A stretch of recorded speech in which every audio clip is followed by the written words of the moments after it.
All right, let's see. Ollie wants to know, can I expect a mimic or a red dragon? No. Well, maybe. We'll see. Probably not. We're a little behind here. I had to see off the Kraken. She has a very long interview she's going to today. We are much excited with that. Let's see. Let's get flipped over here. We have no cat with us yet. He is running around the house like a mad lad.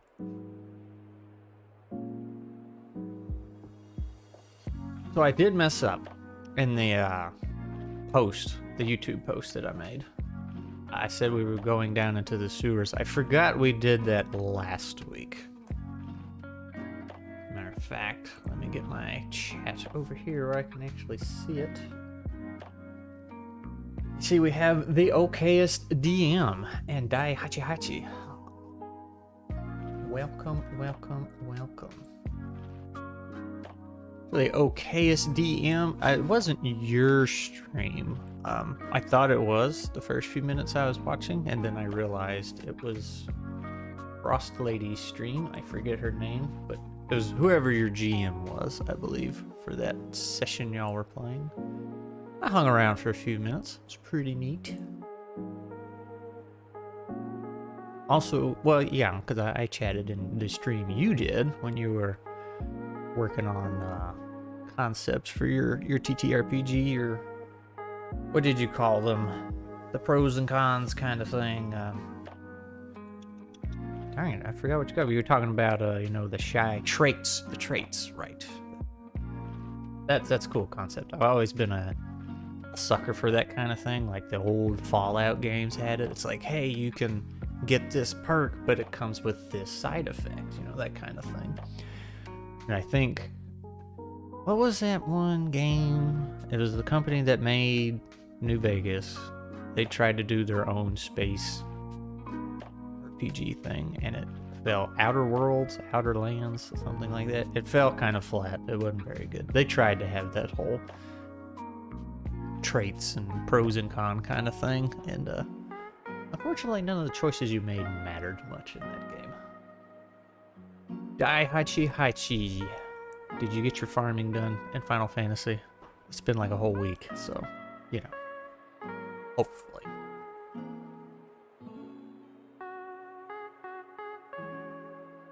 Loading, loading, loading.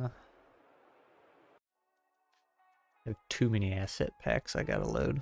Usually I do this beforehand, but a little distracted today. So let's see. While that is loading, we haven't got too far into this air quote adventure. For the first little map making stream I did, people were like, well, what's the story? What's going on? And I was like, I don't know. I'm just making some random maps for y'all to use. And I was like, well, you know what? I'll make a little adventure quest thing for some goobers to go on, and that's the 3 little heads you see popping up over there on the cat cam. Let's see, I'll give you a better view. Let's see. There we go. That is the crew. We got Bob the Paladin, Fred the Barbarian, and Billy the Wizard. Ooh, I should do that. Alright. Actually, hang tight.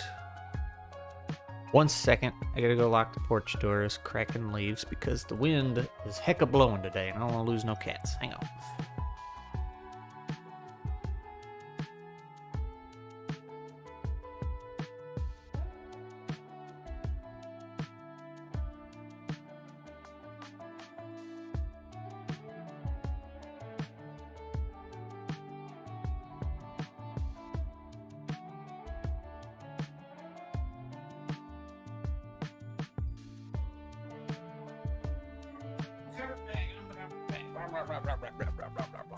Alright, here we are.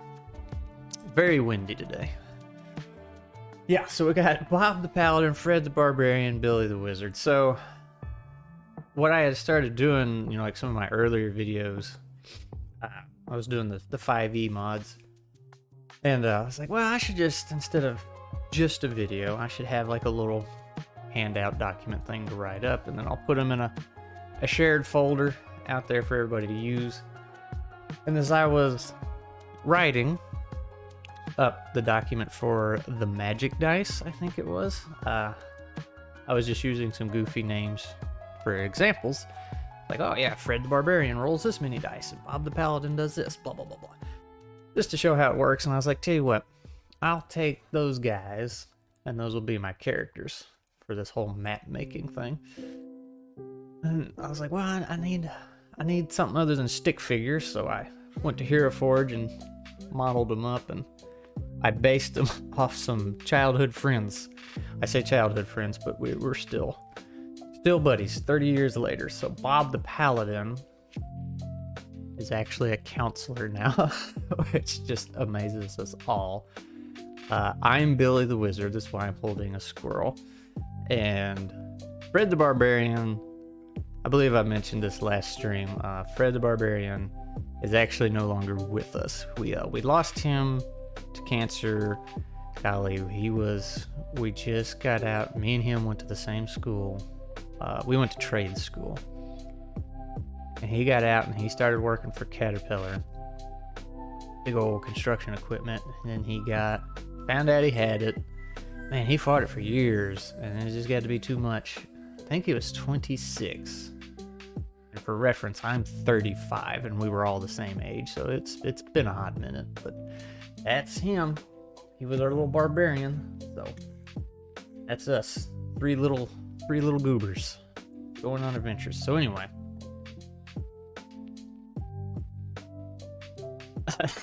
Ollie says it's no longer a happy, fun, and cheery stream. Sure it is. It is. We're all here to have a good time.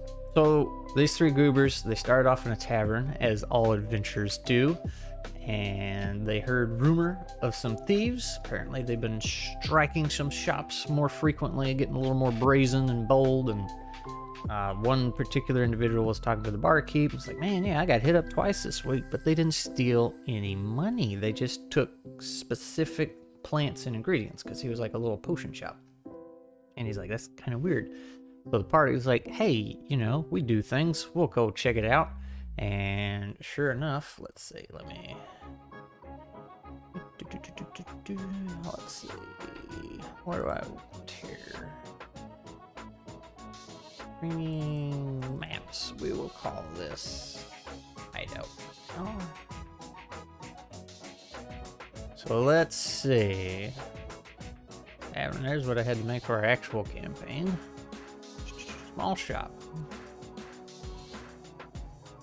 Yeah, this is what we did last week. That was, well, part of it. This was the shop, and I found out, like, oh, hey, there's a bunch of plants missing. Yep, that's weird. And apparently it's common knowledge that the thieves hide out in the sewers, despite nobody being able to actually find them. So some think, well, hey, that's just a rumor they made, so everybody's down in the sewers looking instead of where they really are.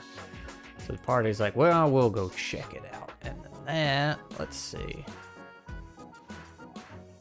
Am I not seeing small shop? That's the one I just did. Kopok Temple, the tavern. Where is the sewers? Yeah, that's what we made. So they drop down here, and then they go dead end over here, secret wall here. The clue is like, hey, there's just this random grate here over the sewer water. Like, why is it there? So hopefully that will prompt them to investigate. GM can put whatever they want in there. Some random loot. Here's a totally hidden wall with some questionable things in it. I guess, Ollie, you could make the skeleton a mimic or something, or one of the boxes, should you so desire. Now imagine there's going to be some random sewer rats and monsters down here. So anyway, they go up through here. Bada boom, bada bing. They find a not so hidden wall. It's just a bunch of rubble stacked up, and they're like, oh, there's totally something there. Come in, and there's like a bunch of goblins camping out back there. And then they got a puzzle to figure out here. Again, this is just whatever y'all want to do with it. I'm just making random maps for y'all to use. A riddle some keyholes, whatever you want to do. And then they find this very strange warp thingy here that they have to figure out how to make work.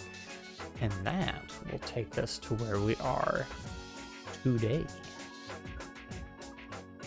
Which I was not at all prepared to draw. I was all amped up and ready to make a sewer. So I guess, I mean, I kind of have an idea what I want to do. Oh, there's Daihachi with the hot gifs. Oh, he's giving me the thumbs up. Man, is that character, is that the superhuman samurai, cyber samurai show from like when I was a little kid, or is that the Godzilla one? I get those mixed up. Jet Jagger or whatever his name was. I think he was his own show, but appeared in an old Godzilla movie for some reason. I don't know. There was a period there where a lot of those characters looked the same. So, let us... What kind of look do I want for this place? That is the real trick. Do we want smooth walls like that? Remember, we're getting warped somewhere, so we don't have to look like a sewer anymore. And there's a very plain Jane wall. You're close, especially about Cyber Samurai. What was that show called? Superhuman Cyber Samurai Squad? And then, yeah, it wasn't all... It was all S's, and they spelled cyber with an S because edgy 90s or something. So Super Samurai Cyber Squad. Superhuman Samurai Cyber... See, I was right, yeah! Oh, shoot. I remember my terrible 90s shows.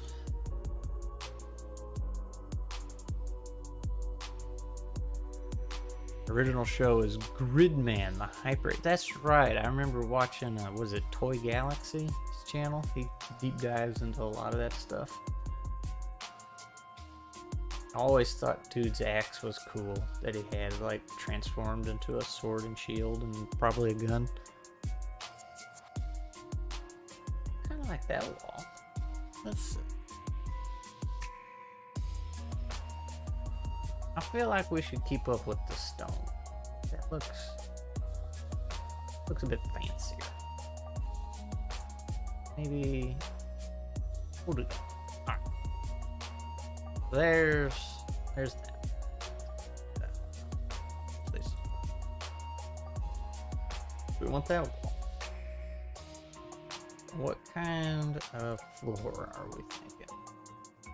Really trippy tiles? Oh yeah. Maybe not. Like tiles? Do we want wood? No. I mean, obviously we're not limited to one, but I gotta get a basic. That's a little close to the wall. That's not too bad. I like that. Kind of like... Let me do that. Give me a couple more walls here.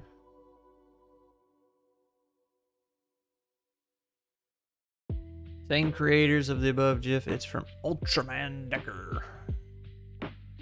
There were so many of those Power Ranger shows back in the day. Oh, I like that one. That's got a little more color to it other than just gray.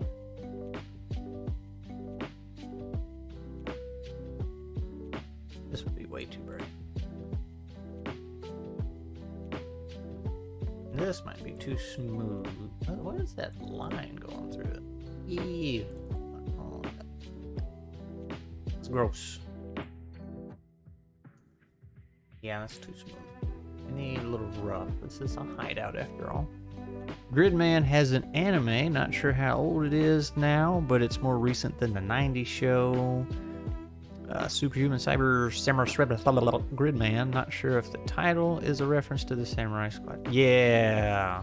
he brought that up, and that what you just posted sure looks like the one I remember, or from the original show. Yeah, I don't think wood. Now maybe for the end of the map, what I have in mind, but we'll probably slip some wood in. I think I'm just gonna stick with that one. I gotta find it again. This one? It was. Alright, so we got our floor, we got our walls. Now, let's just say that the party starts down here.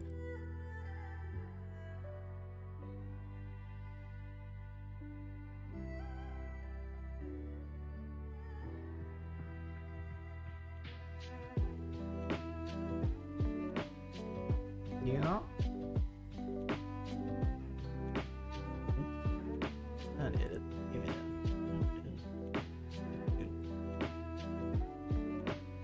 There we go. And then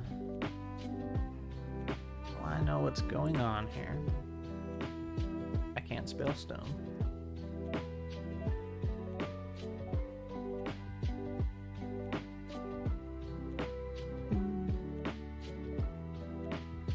Oh wait, why is that top chat? Live chat. Okay. YouTube always starts out with things set on top chat. I don't know what the difference is between that and live chat. I'm assuming live is everything.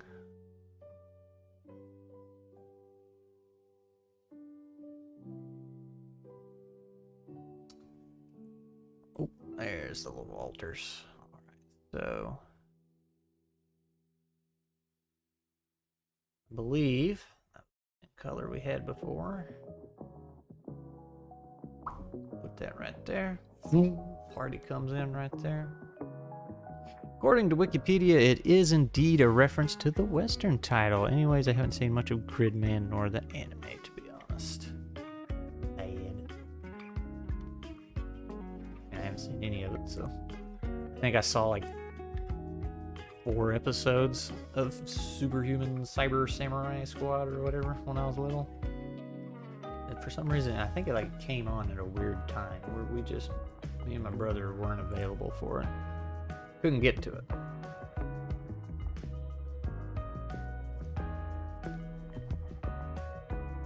Couldn't fit into my schedule.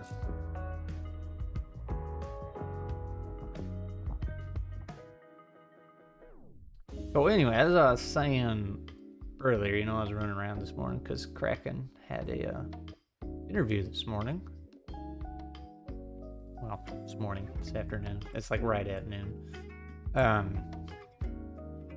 3-hour interview, man. She's got to meet like, and this is the first interview. She's kind of like fast tracking it. Got shortlisted or whatever they call it. So they don't do this with just everybody, I don't think. If they did, it's gonna take them forever to hire somebody. Yeah, I like that door. Just a regular door. So she has to meet.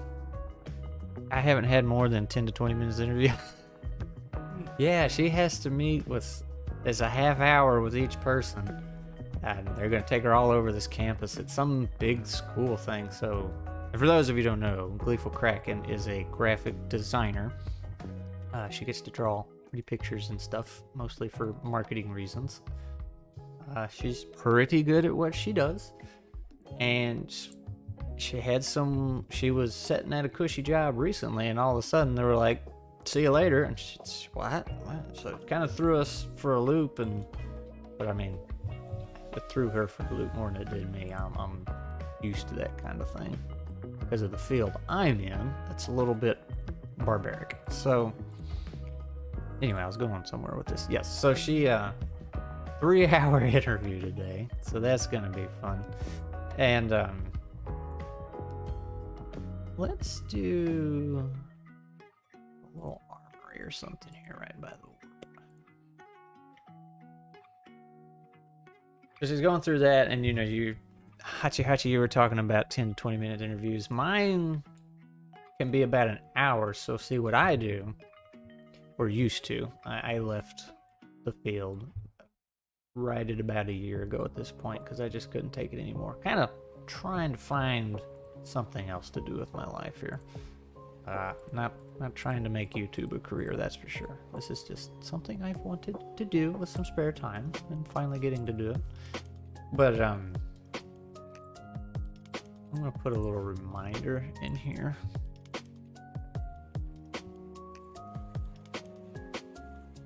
What looks like a weapon rack. That looks like a weapon rack. I want that to be an armory. So anyway, my field, I was in the manufacturing field and not quite an engineer, although that was my title most of the time. I did not go to college, as I mentioned earlier. I went to trade school. I didn't go to college to be an engineer, but I found myself training engineers, oddly enough, because I was a ooh, that's ugly. A specialist for some CAD software. All right. You know what we're gonna have to do here. So I made a lot of 3D models and blueprints and did some automation work, that kind of thing. Tiny, minute amount of programming. Knew how to run machines and stuff like CNC programming, as well as writing computer code too. So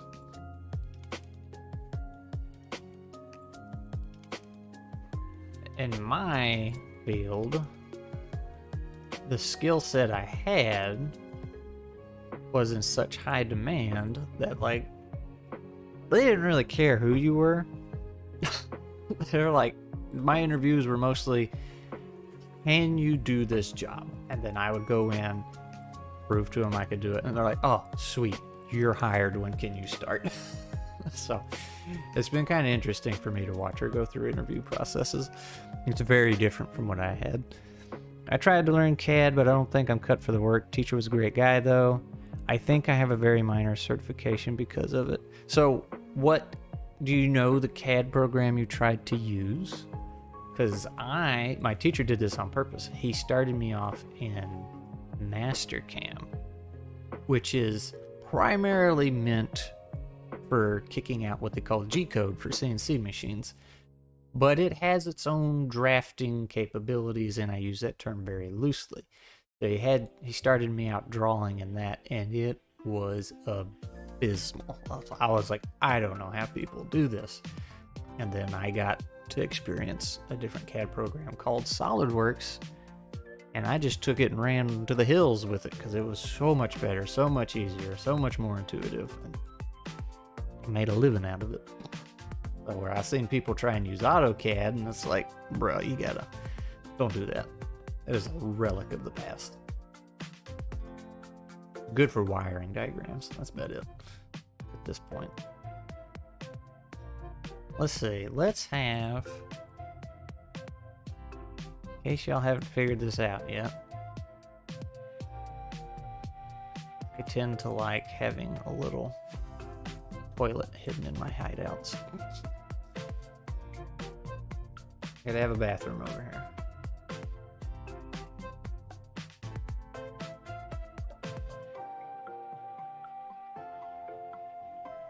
Big bathroom. Got a few Johns in there.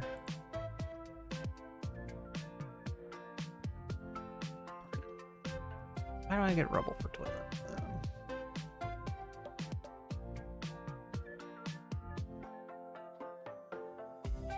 Seriously, why am I getting all the debris? I searched toilet and I'm not getting any toilet. There we go. You have the poop with friends toilet. Yay! No, that's the bathroom. It was AutoCAD, yeah. AutoCAD is awful. Like, it's terrible. It's just terrible. That is something I've had to actively fight against in my line of work.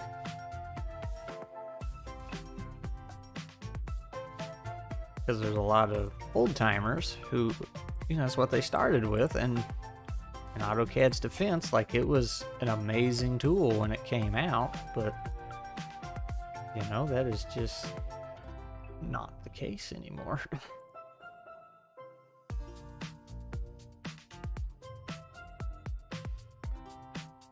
Let's try this again. Oops. I'm not good at editing lines here.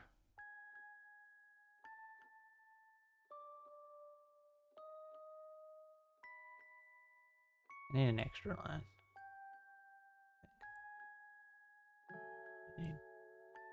Yeah, there we go.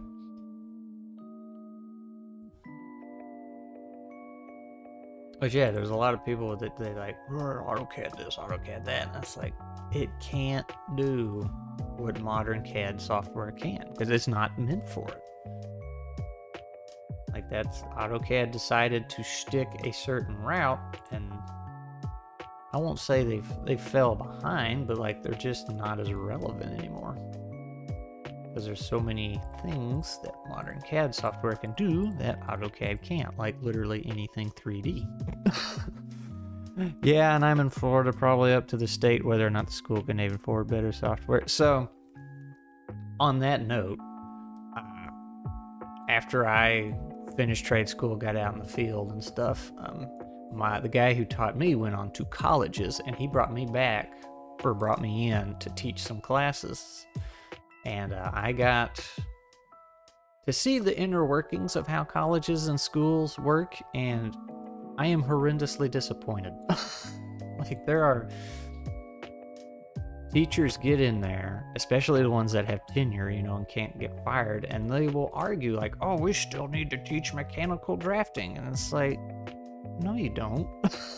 But the directors have no clue, and they think the problem is a lot of industries and skills sets and stuff like that, they're advancing so fast. By the time a teacher has been in a school for 2 years, everything they know, well, most of what they know, is completely irrelevant. It just does not apply anymore. So if you have a teacher that's been there 20 years, he is past useless. Now, things like math, right? Math doesn't change, so you can have that, but you know, engineering practices and technical things like CAD software, or even the design stuff that Kraken does, like, stuff changes every week. You gotta keep up. Right. I think this is gonna be like a little sparring room. Maybe that's where they dump all the loot when they come.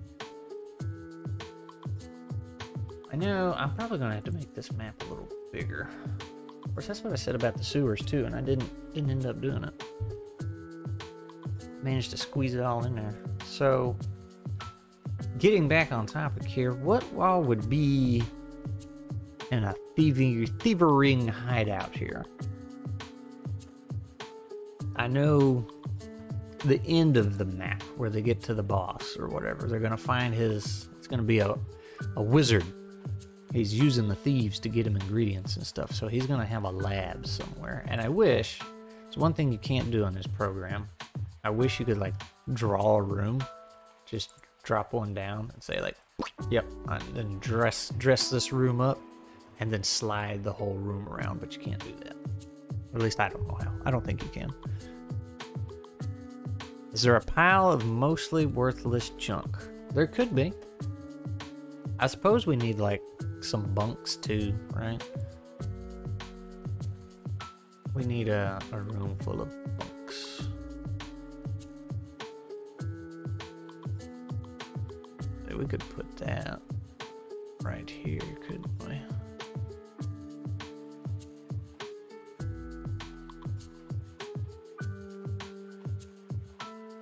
Yeah. Sleep quarter, yeah. Which means we can probably bloop, put that right there.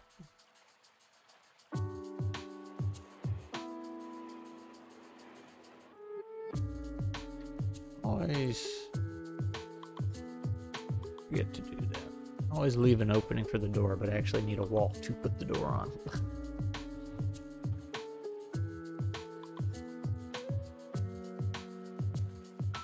We could change up the floor for the sleeping quarters.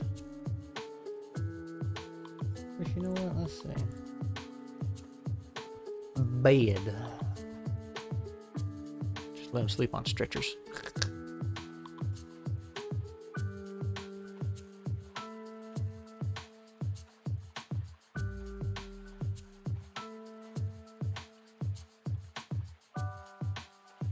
single beds. They're all doubles. They ain't sleeping together. There we go. Yeah, we could. I need to make that room a little bigger. But it's a bedroom or sleeping quarters. And that pile should be a book, not an important book, just a book. Books are great. I have been mostly procrastinating on making enemies for the next cyborg session. Oh, you gotta make your enemies, man. Let's see. Wrong thing. Let's make that a wee bit bigger.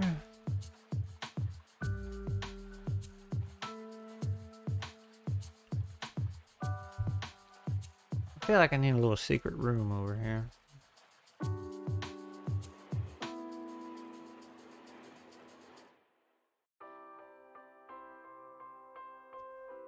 Man, that wind is really going outside. I dropped in a more dangerous enemy at least. Hey.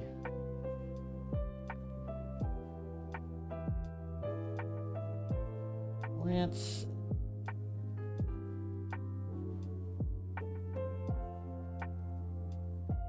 What else do thieves have? I already forgot what this was gonna be.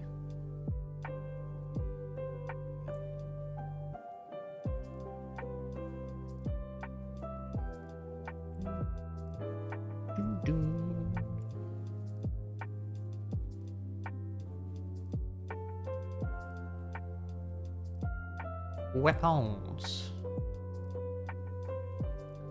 Oh, those are just okay. So, do we have like weapons dash racks of weapons? Ooh, firearms. There you go. Freaking musket. Alarms. A broken one. Well, that's no good. What was the more dangerous enemy? What kind of enemies are in cyborg games? Well, that's a cool looking thing. Not very effective, but you have cybernetic dragons.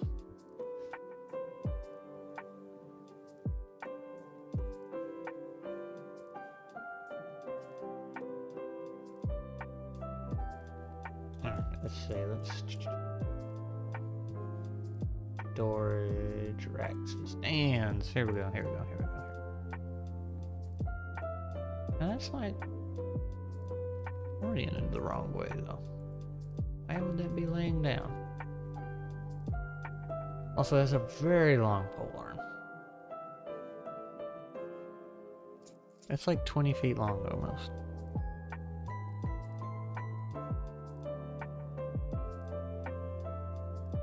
Okay, is that supposed to like hang on the wall? Is that what we're doing here?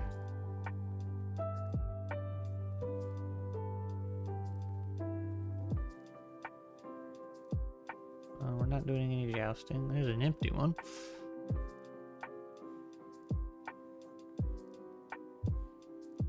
Sidroids. Whoa. A skulker model sidroid. That's the tough one you dropped in, or is that just like what's roaming around in that kind of game? Uh-oh. Did Kraken crash? I got a text. Oh, it's not from her. We're good. Alright. Weapon rack. I just realized something. These are kind of hard to see on this floor.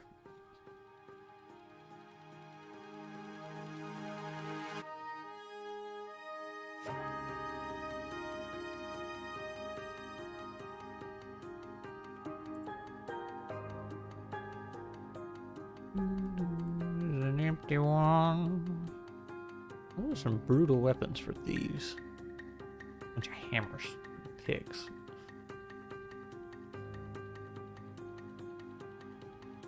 Oh, there you go. Just a cart full of spears. Yeah, that's the one you dropped in. I thought about using this one. Vindicator. Frontal assault terror robots activated when Yeah, activated when pacification is desired over discretion. Whoa. Made for combat. D6. Assault rifle, grenade launcher. Oh my. They ain't playing around. Uses rocket-powered shoulder bashes to break through doors, and now that's cool. Heck of a shoulder bash.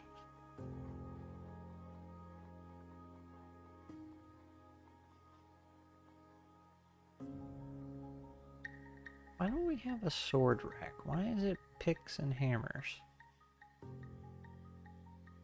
I guess all the thieves are dwarves. We're always using picks and hammers, right?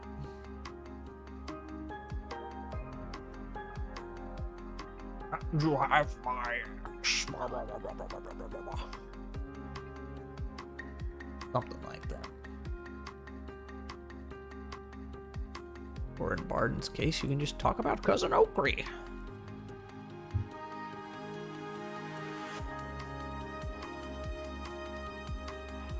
Okay, this is just gonna repeat. There are no sword racks. There's a booze rack.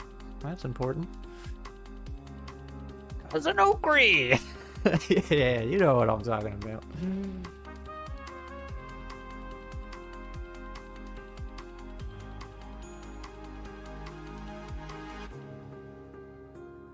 Cousin Oakley was the greatest. Are you a Vermintide 2 player by chance?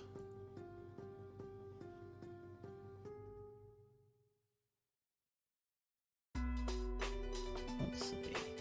Tables, something.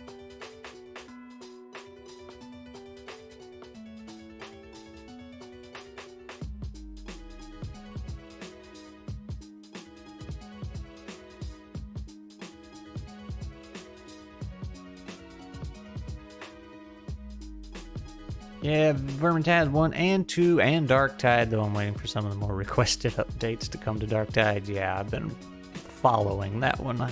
Well, my brother's been playing it. I've just been keeping up with him. Played almost 100 hours after launch, though. So I kind of missed out on Vermintide 1 by the time I discovered it. Like, it was old news, wasn't nobody playing. But I got in on Vermintide 2 because my brother was super wanting to play it, so that was one of the rare instances I bought something new. And man, I sunk hundreds of hours into it in no time. And then they dropped the Winds of Magic update, and I gave them the middle finger and left because I was just very unhappy with that.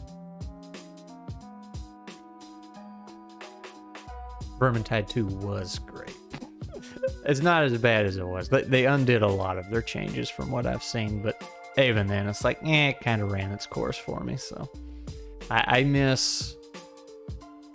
See, they killed all my builds that I like because with that Winds of Magic update, not only did they overhaul combat to an extent, like they took away some perks from your talent tree and added in some new ones, and I just wasn't digging them. So.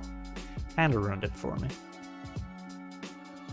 But the whole reason I asked if you played it was because I was going to say my favorite bit of dialogue was when Kruber asks or implies to Barden that Cousin Oakley might not even be real. He's like, we've never seen him. And then it's like, are you sure he's real? And Barden's just like, you just can't process it. It's like, how dare you?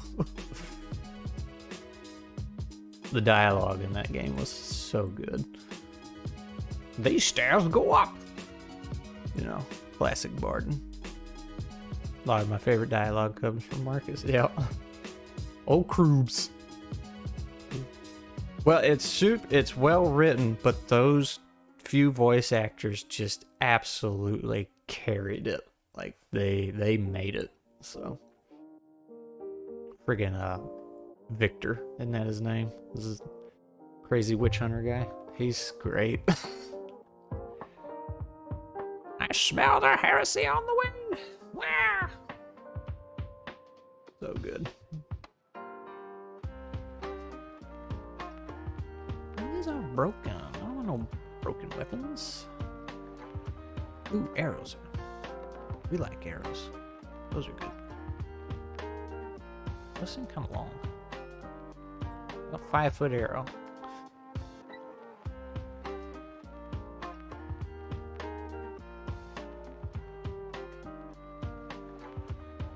Lots of arrows.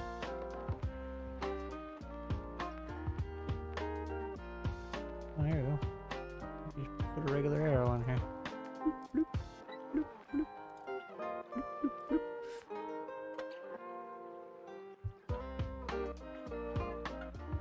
Okay. The fancy bow that they use.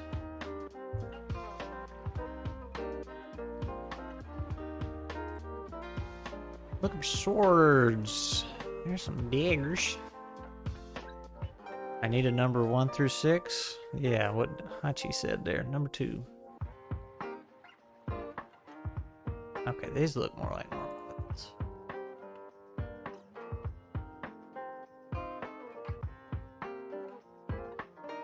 So here's if anybody's GMing. Well, I guess Hachi here, you're a GM. So what do you do when your players walk into a room like this and just want to scrounge everything? They're like, oh, daggers, I'm going to take all of them. Like, do you let them have it, or?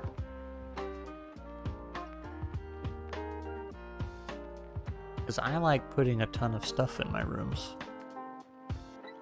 But I hate it when they're like, I want to take everything. It's like, don't do that. You can't have it. It's glued to the table.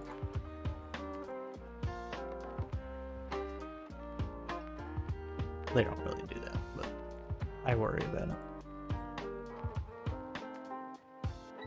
Each dagger they take is 2d6 damage. Dagger stabs you. The one instance somebody asked for looting a room, I just told them roll a d6 and used a chart. That's one way to do it. Because I like dropping stuff in a room like this. These spears are too big. You know, try and make it look like somebody lives there. So, you know, the room is being used, right? But that just means stuff for the taking. Does thief use a sickle? What's that crazy looking sickle? That's a moon sickle. Ooh. Throwing. They would absolutely have some of that. Actually, turn that shadow off.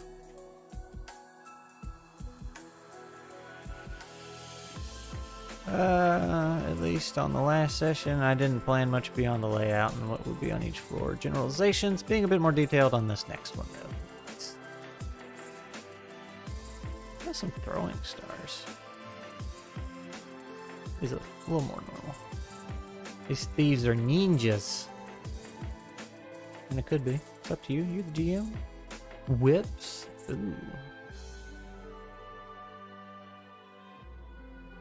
You know, why not? That is a big whip.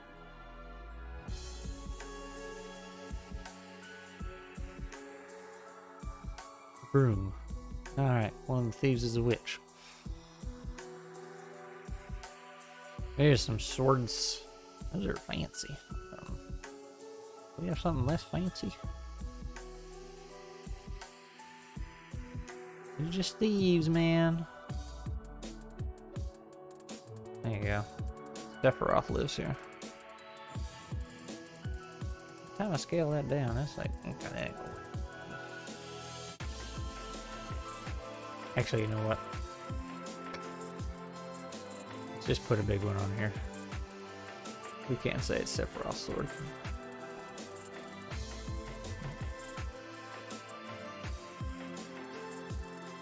Nice little reference there.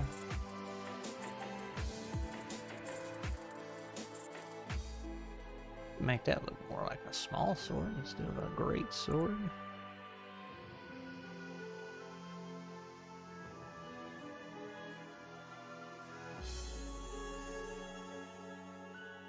Yeah, because like, and I really need to make this video. I want to make a video where it's just me telling the entire story of the first campaign. It'd be a super long video. But anyway, in the first campaign, there was... They, like, allied up with this group of secret individuals, and they had a hideout. And they were kind of like steampunky slash Van Helsing kind of vampire monster hunter things. So they had a lot of gadgets and gizmos. They had an armory that, and you know, and I dressed it up like this to make it look like, you know, they lived there and were using it. And every time they went there, they were like, "Can I take this? Can we take this?" Like, no. I mean, you can ask him if you want. And they ask him, and he says no.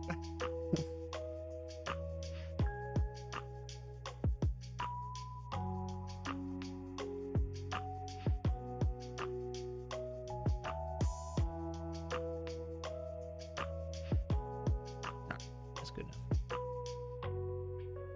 Look at all them weapons. And 2 shields. Alright. Really need to draw the rest of this. Started with a mission generator and tuned it to what I liked. Draw up a basic map. Wrote descriptions of each major place on this block. So what do you use for a mission generator? Actually, that gives me an idea. Let's try this. I can't say what I'm doing over here. I'm cheating. Chat GPT, because, you know, taking over the world. Might as well embrace it. Let's see what it says. We're experiencing exceptionally high demand. Okay. All right. I'm going to ask it this. I'm making a TTRPG map, or I'm making a TTRPG map of a thieves' secret hideout. What all should I include in it to make it seem believable? What does the almighty robot say? Designing a believable TTRPG map of thieves' secret hideout requires attention to detail and careful planning. Here are some elements to consider including in your map. My guild leader has been suggesting that. Oh, the chat GPT.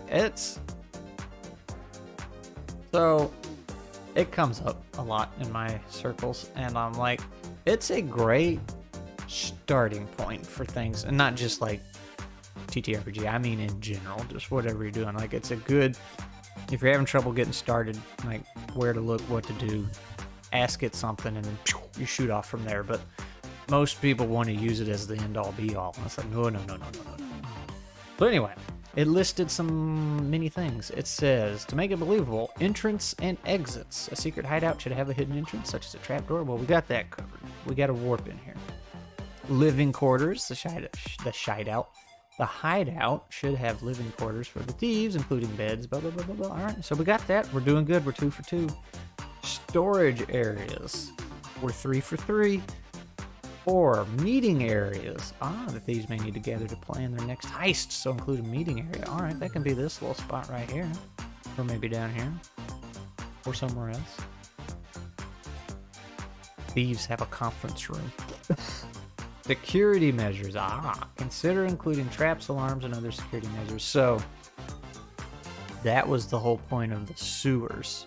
Like, that was their security. So I don't imagine there'd be too many in the actual hideout. Escape routes. Well, I don't have that. A workshop. Depending on what the thieves specialize in, they may have a workshop where they can forge documents, create false identities. I like that. That is a good idea. Utilities. A secret hideout will need access to basic utilities such as water and waste disposable. Haha, I already got it down there. Yeah, it's almost like I know what I'm doing. Lookout points to keep an eye on their surroundings. Well, we can't do that. Alright. So I'm on the right track. I'm doing okay. Mission.generator is what I've been using. It's basically an automated version of the tables in the book. Oh, neat. You can click on each section to randomize individual bits or just randomize it all. Randomize everything. desert secret hideout with an igloo in the middle of it. Okay, so let's just drop some notes here.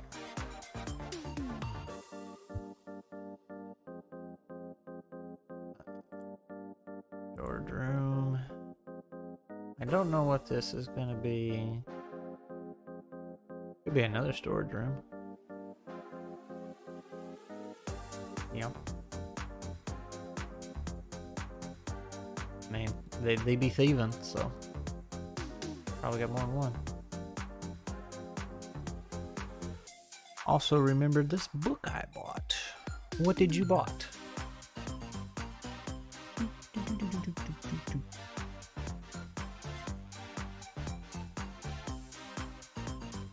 All tool. Augmented reality, the holistic city kit for cyberpunk role-playing games. Ooh. So snazzy.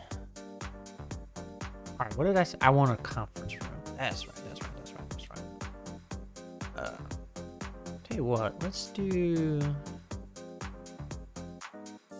Oops, I need my snap back on. There we go.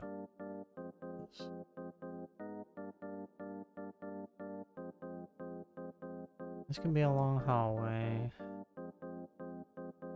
Actually, I think I know what I'll do.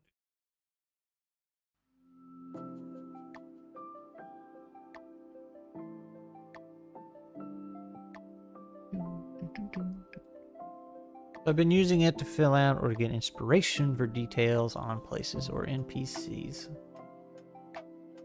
So, on that note, let's see. I'll just pull up the PDF. I'm too lazy to get up.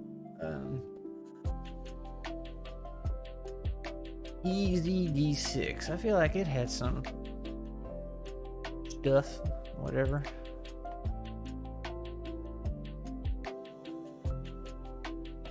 Little generation things.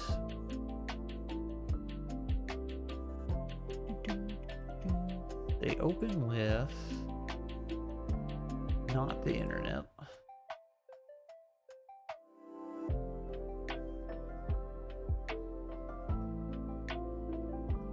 Let's see. Actually, I guess I could share this.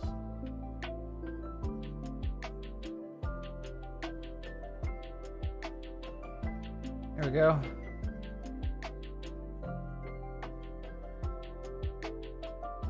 I'm gonna be at the end. What does this thing do? Let's see. Page down. Can we... Whoop. That's what I want.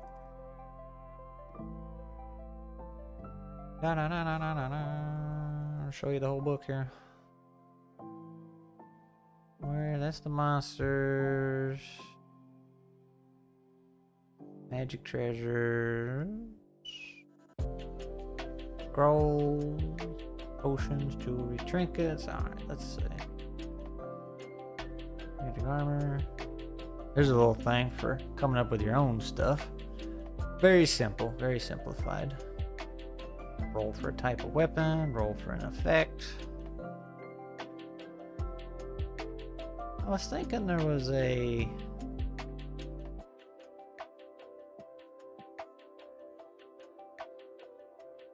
There you go. We're making some events and stuff. PC generator. Layer creator. Yeah, so Easy D6 has a little bit at the back of its book. Coming up with some quick stuff. Dizzy vertical areas or deep pits. Ooh. Yeah, I was looking at third-party stuff for Cyborg yesterday, and someone did indeed make a random weapon armor app nano power generator. Whoa. Oh. Anyway, let's go back to that.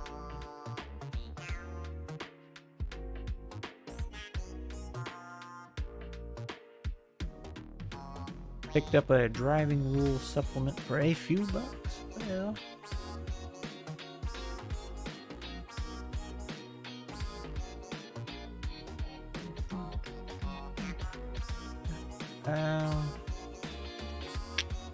I guess we'll draw off of this wall here.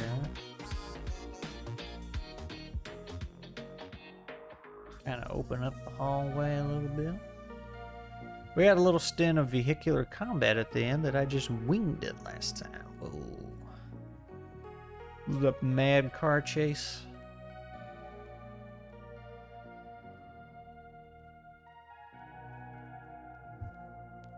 I think what I'll do.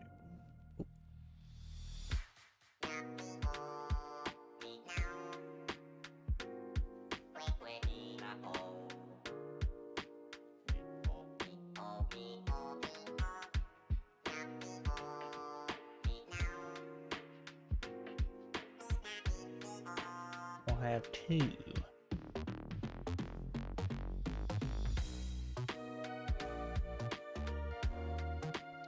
And I feel like they should probably have.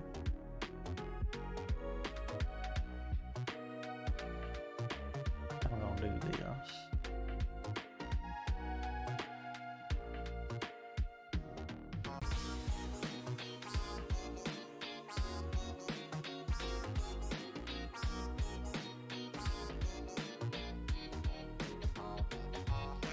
PC's players stole, quote, stole a hover truck, as I called it. There's a lot of water in the setting, so some art has hovercraft style cars. Neat.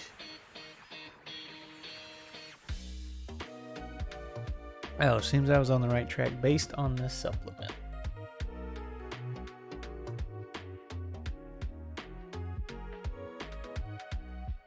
It's always nice when you find out you're on the right track.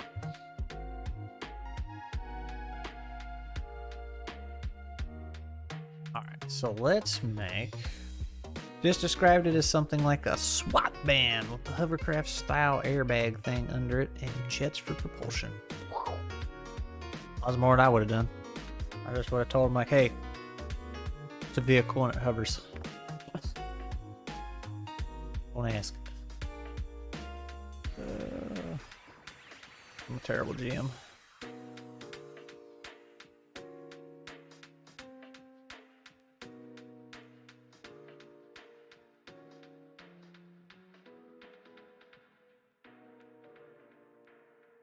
There goes the tornado siren again. Oh no, we're gonna die. I don't know if y'all can hear it. Whee! But this small town loves their tornado siren. Every time the clouds move, they're like, fired up!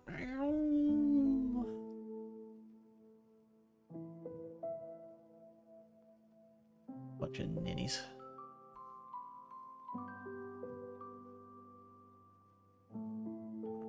Let's do... Yeah. Something like this. It's a fair sized room. That'll be the conference room, meeting room, whatever. These are very fancy thieves.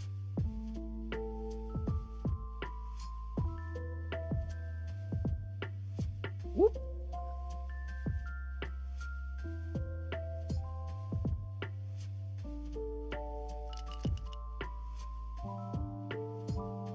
Then, where it changes, get to the, let's see, how do I want to do this? This is where the wizard be dwelling.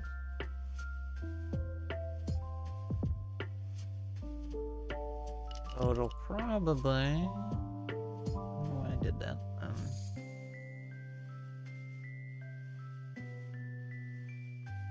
Do that. Then he'll have his own hallway because I like hallways. Organized thieves. Yeah, man, you know. The wizard's helping him out. He's getting them straight. You know, he's like, he's corporatizing the thieves. You know, they were just running amok, and he's like, all right, you know, we got to have our stand-up meetings every Tuesday at 9:30. We got to get this right, guys. Come on.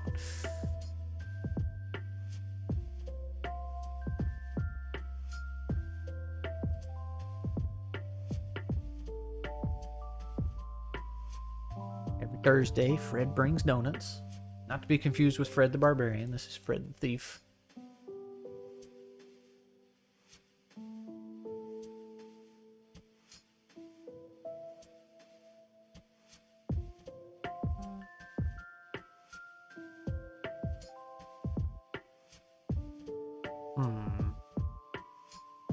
Kind of brain farting over here.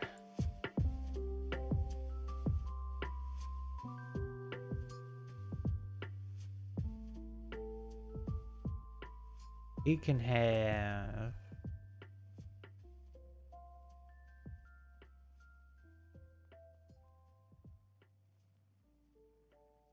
He can have his own pooper. He's the VIP. After all. I think I messed that wall up.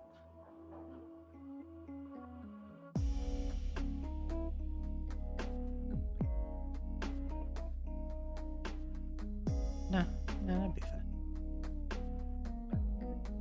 It's just gonna be a little weird. This is his little bedroom, private quarters.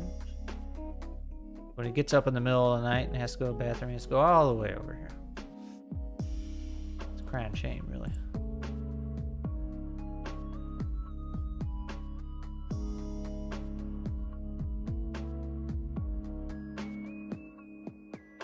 I think I got my players now.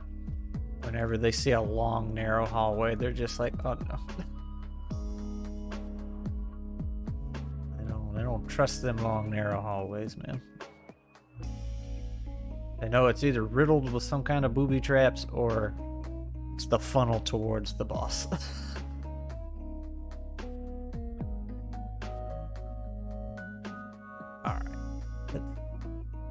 Because I got the short-term memory. I want to call it sleeping room, bedroom. Got the short-term memory of something with a short-term memory. What has a short-term memory? A fly? Not an elephant, right? Don't they remember everything? An elephant never forgets. Alright, let's ask Mr. ChatGPT what would be some good secret rooms for this map. Creating secret rooms within the Thieves' hideout can add the element of mystery and intrigue to your TTRPG game. Whoa. Here are some ideas. The armory, the vault, the alchemist's lab. Bruh, it's like you're watching what I'm doing. The interrogation chamber. Ooh, that could get a little dark. The crypt. Hidden room used for storing the remains of deceased members. Oh, the study. The observatory.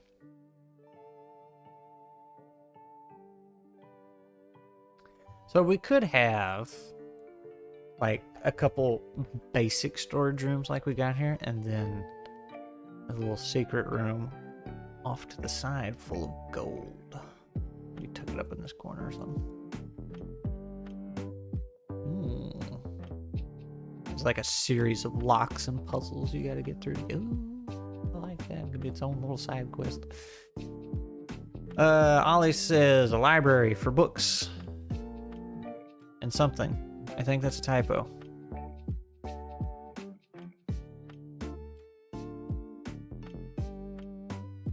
Cocoa? Books and cocoa? Cocaine. Oh, well, alright. That escalated quickly.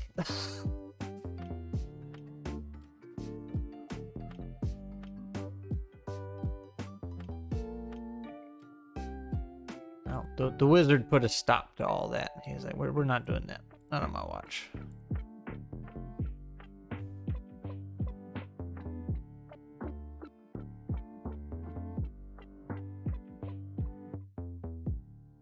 They're criminals. Upstanding criminals. Well, I don't know if they're upstanding, but they are organized at this point. Alright, I think we should use a different floor for the bedroom. Make it a little more cozy, but not too cozy, you know. Throw a bunch of hay in there.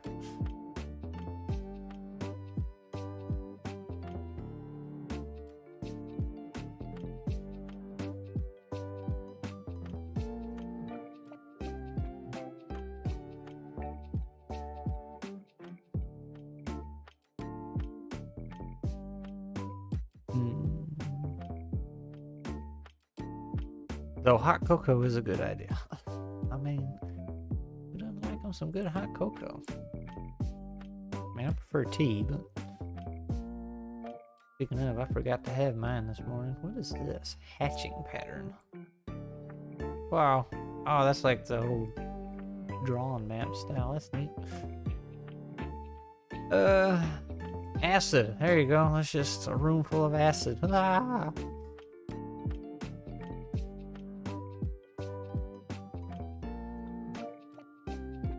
I think I don't have to stick with the wood.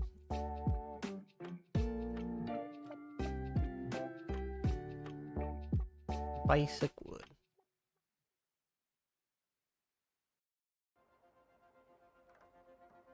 I get a little more homey.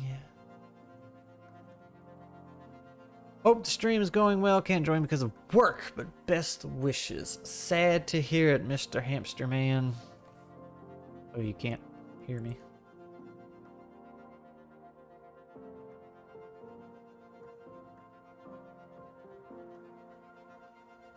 Hamster's always working. Just a machine.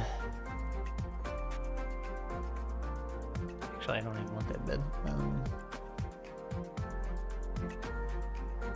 Alright, are beds their own tag, or is it like furniture slash beds? Bedding. Okay, that's its own thing. And we can color these, so let's give them kind of a bland color. They're thieves. Thieves don't make their bed. Need one that's undone.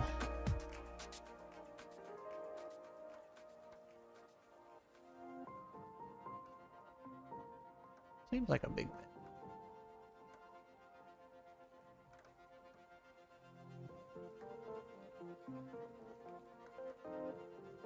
Would they be spaced out that far? That seems kind of far.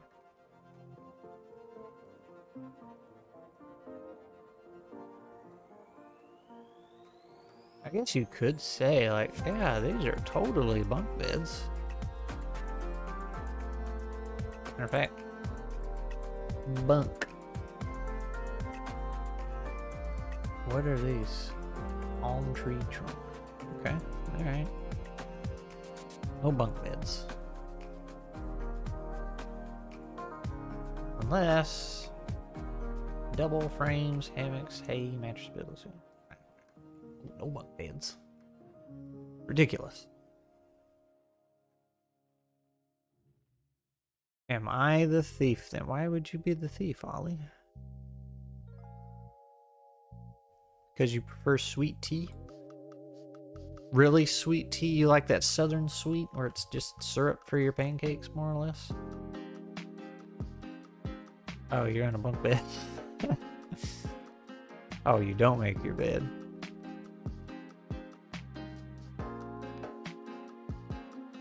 You don't even have sheets on your mattress. What's wrong with you, man?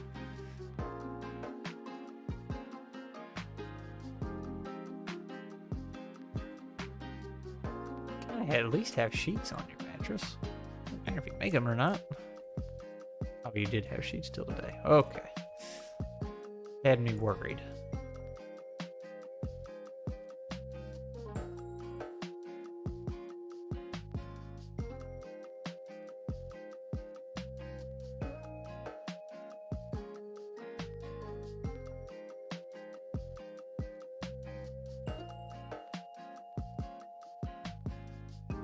I'm not that insane. I was laying with my dog and he peed. Ew. Ew.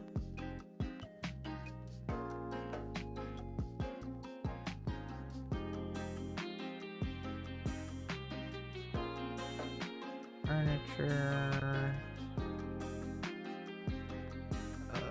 Those are not good options for furniture. We have broken, damaged, and fallen. What about, like, not broken and in disarray?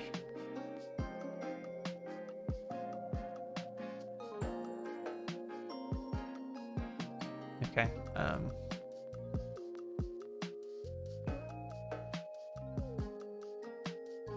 there's some wardrobes.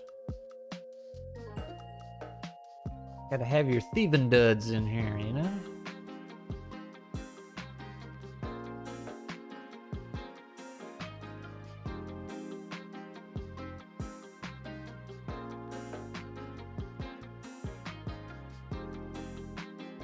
thievery duds.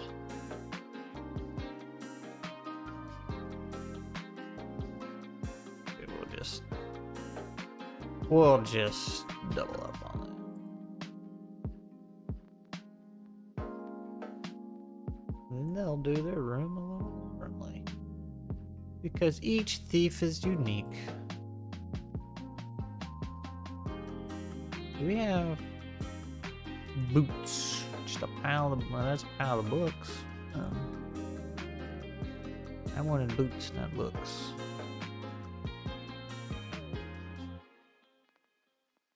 Shoes, maybe? Shoes. There's horseshoe.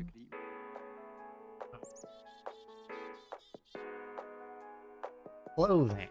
Here we go. Clothesline. Hi, it's a wizard hat. I have to remember that when I get up there to that part. Apron. A lot of aprons, a lot of gloves. We can throw some gloves up there. Looks appropriate.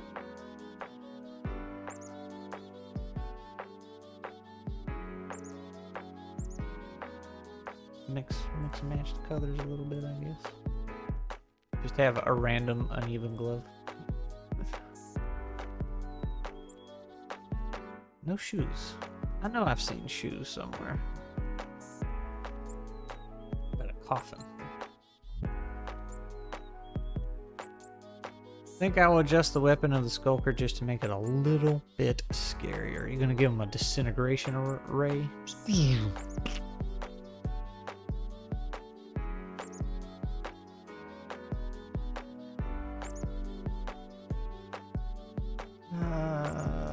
S for shoes? No.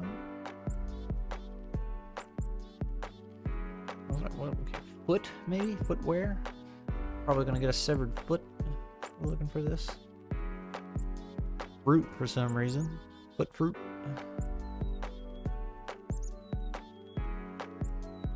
Silent shotgun with flechette shells. Ignores 2 armor. Oh my.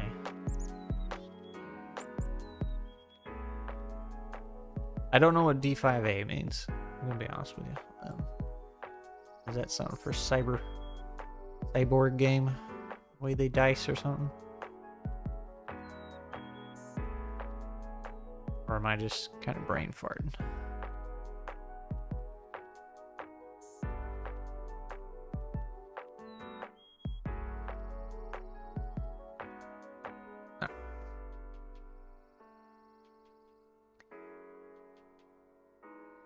Shovel. That's what I get when I look for shoe. Ollie's playing Tekken type game right now about Pokemon. What?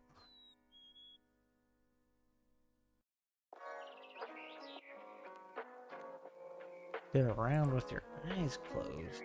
That doesn't sound like a challenging game.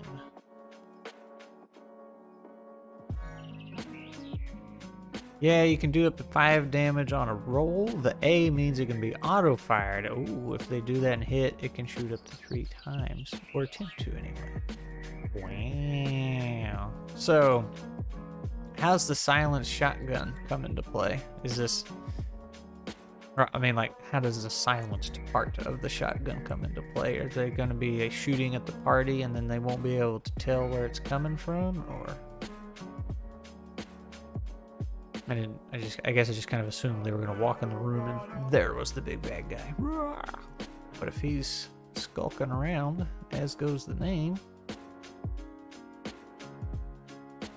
Alright, I know I have seen boots. Is there another name for boots?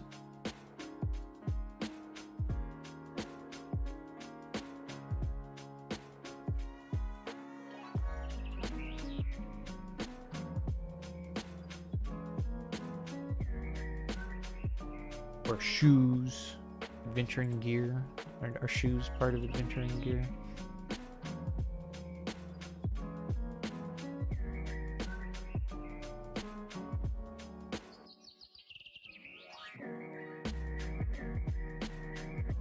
Yeah, these backpacks are pretty cool, aren't they?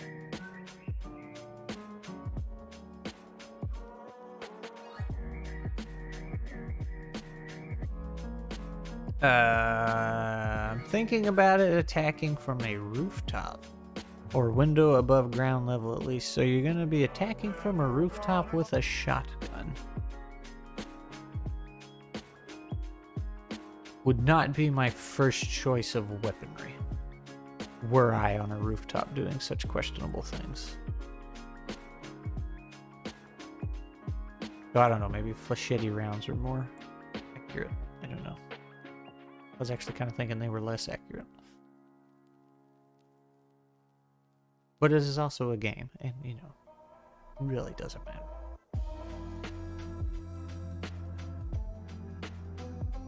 Sleeping bag. Oh, that would have been kind of... Alberts. Whoa. I'm going off real shotgun effective ranges more than video gamey. Okay, so... Unless I'm wrong, if he's on a roof, it would have to be a fairly short building, wouldn't it? To keep that effective range.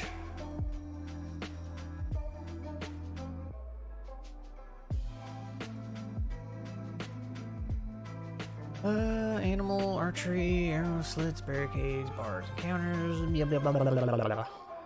Where's boots, shoes? I know I've seen them before.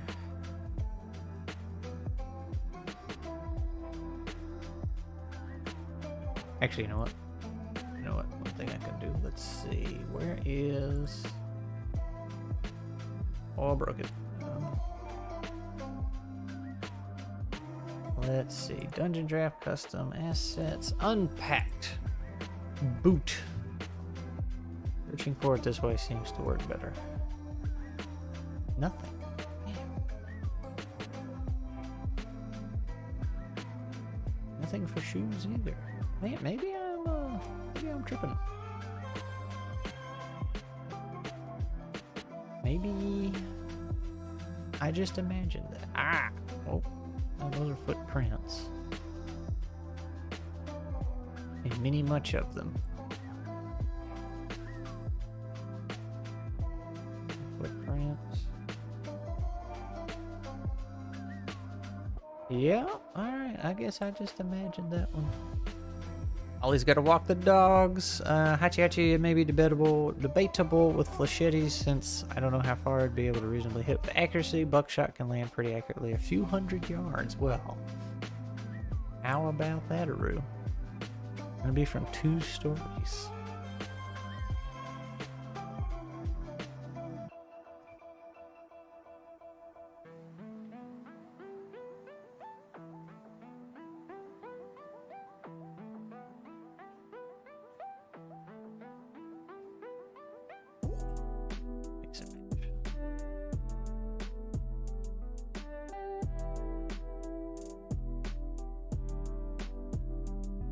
Shoes and boots.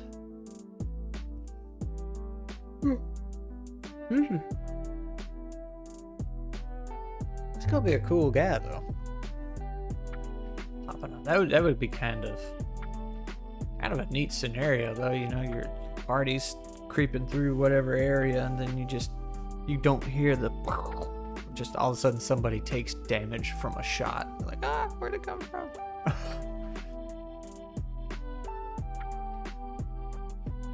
I had in the first campaign I did, the party went through a dungeon, and I had it was in 3 sections, and one section was water based, and there were some water puzzles they had to do, and the idea was to stay out of the water, right? And whenever they were in the water, something kept getting them. They couldn't see it. It was too fast, and it would, do X number of damage to them as they were in the water, and that entire dungeon was one of their favorite, or their favorite thing they said anyway of that whole campaign, but they really liked the water part of it. I guess just that constant suspense or whatever. Your door. You can get to snap it. There we go.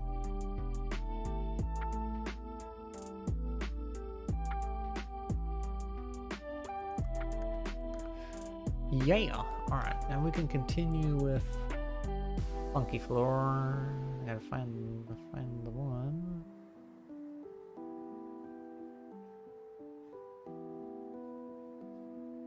Was it this one?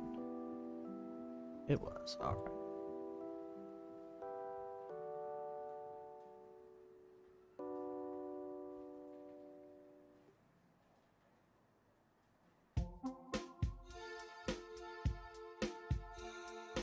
Gonna be, oh, I already said that. I think the skulker might be able to climb walls. Oh, and stuff would make for a good stalker. Nice, especially at night with it being a black skeleton, basically. So, and Cyborg Land over there. Does everybody have dark vision like they do in 5e?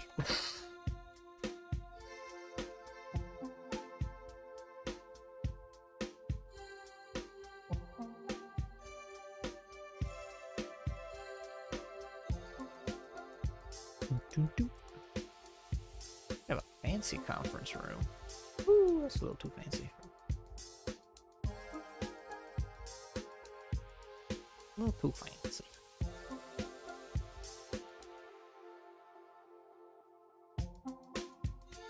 Actually, you know what I think I can do? Make this a little easier. I go here. Yeah, I can just quick change. There we go.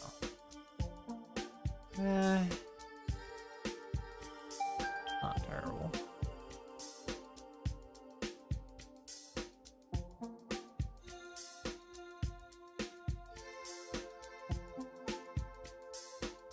I can do that. Not currently.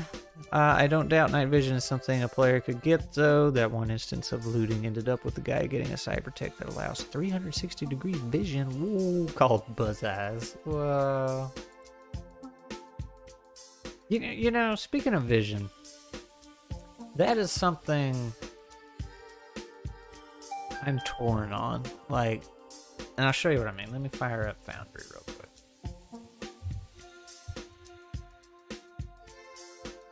I say real quick, give it a minute. While it's loading, I'll find me a wizardy floor. That looks wizardy. Alright, there's Foundry. Launch world, log in is me. Alright, let me make sure I'm not on a map with any spoilers here. In case one of my players is watching. Who am I kidding? They don't watch anything. Alright, so let me do this. Foundry. So I like, as a GM, like where this is, if he's out here, like he can't see in the room, right? It's dark. That allows me to sneak things around. And also, like, it's not set up here. Token vision. Yeah, I would like the idea of this, where you can set what they can see. So, how do I...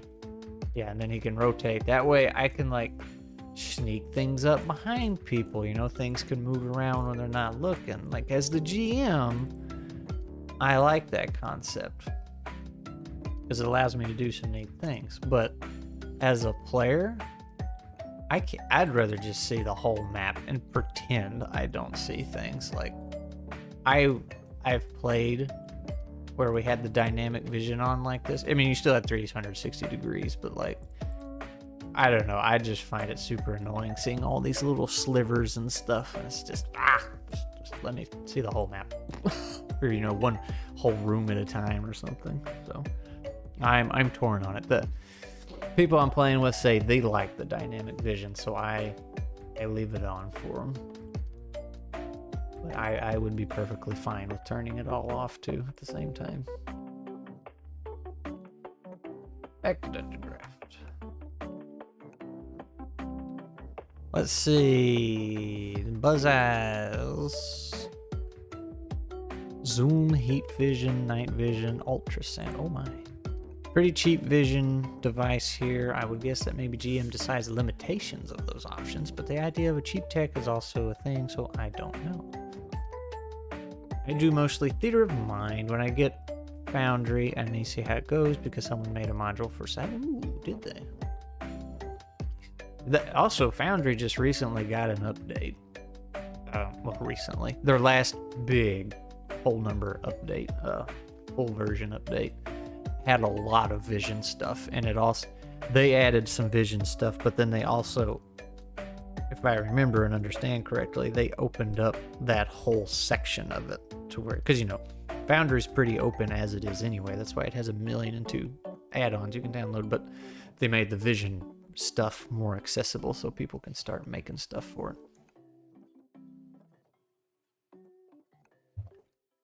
So I expect more things will be coming, but they added things, you know, like trimmer sense and all that good stuff, which is neat.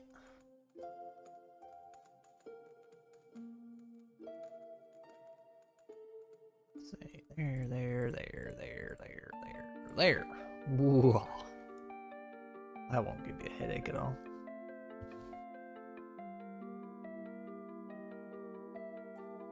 So, Hatchy, are you more of a face-to-face player when it comes to your TTRPG lifestyle?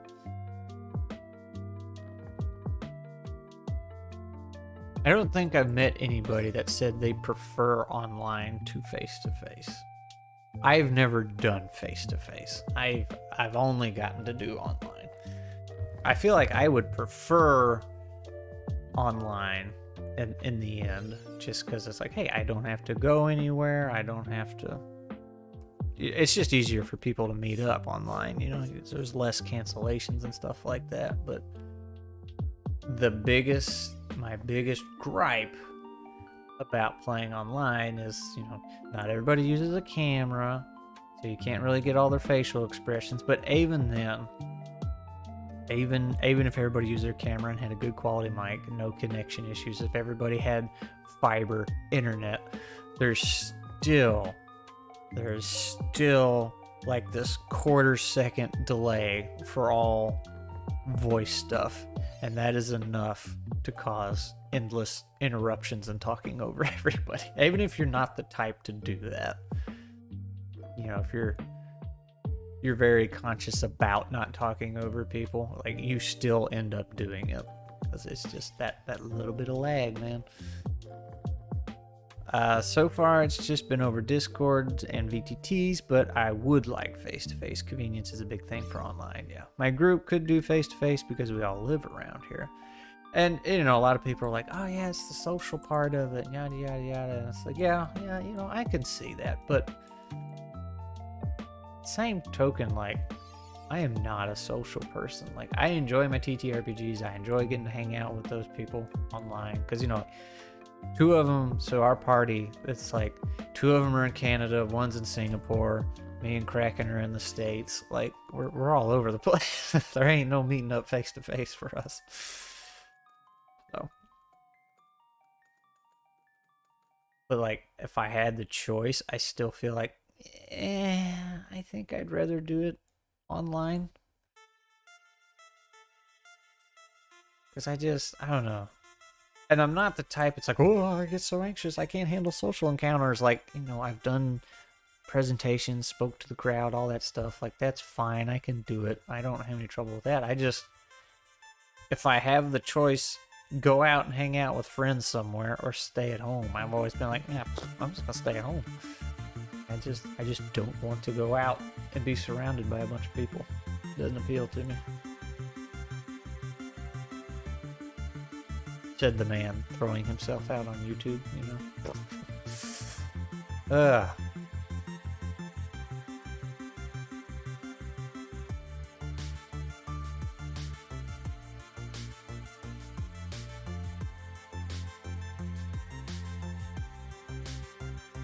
He gets a fancy toilet.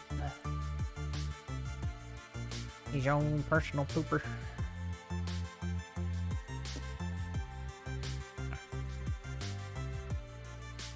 Oh, we can put a lid on it. Got a lid. How I generally am too. Went to a convention for the first time in basically 10 years last year versus. I'd say, and that's so confusing. It's like, oh, convention. It's like, yeah, I want to go to those, and then I get there, and I'm just like, yeah. I mean, I would love to go one now and meet Scotty and Professor Dungeon Master and all those guys, and that'd be neat. But you're going specifically to meet one person, right? Or 2 or 3, depending on how many of them are there. But as far as the crowd, the smell, it's like I don't want to spend my money on all this frivolous junk. So was fun. Made me wish I was a bit more outgoing though. Harder for me to just strike up combos with random people. And that's what I was trying to say earlier. People, whenever you tell somebody, it's like, no, I don't like going out, quote, and socializing. They're like, oh, you're just nervous. You need to be learn to be outgoing. It's like, no, I can, walk up to whoever and just start talking and strike up a conversation. Like, I have the social skills, and I used to embarrass the hell out of friends when they're like, oh man, that girl's cute. Sure wish I could talk to her. I'd walk up to her and be like, hey, that guy over there thinks you're hot. I was that guy. But like, if I have the choice to stay home, it's like, no, I'm staying home. Like, I would rather not.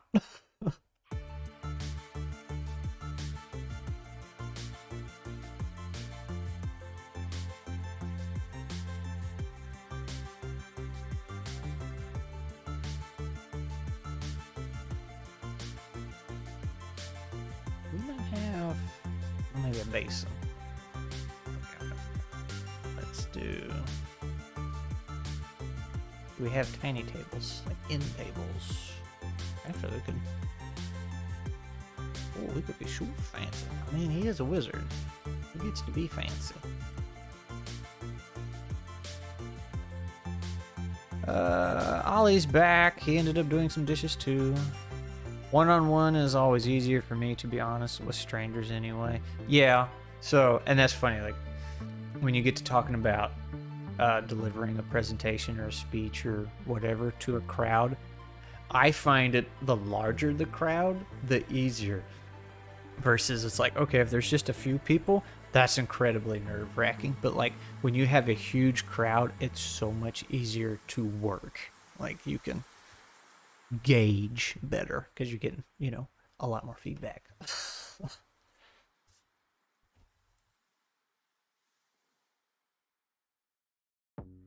And part of that is like, you crack a joke and, let's say you're talking to 200 people, you crack a joke, 50 people laugh, 20 more are going to laugh because everybody else is laughing, right? So they just kind of go with the crowd. So, but when you have like 10 people, everybody's like, they don't want to make any noise because everybody will know it was them that made the noise.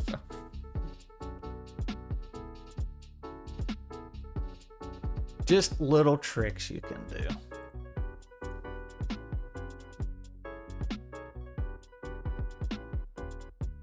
Do we have a basin with like some water in it? Is that empty one?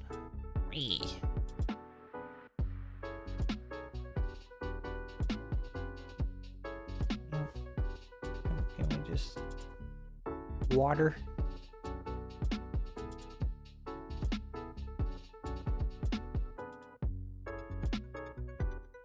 Oh, there's. Well, that's a mug. That's not a. Medical grade off.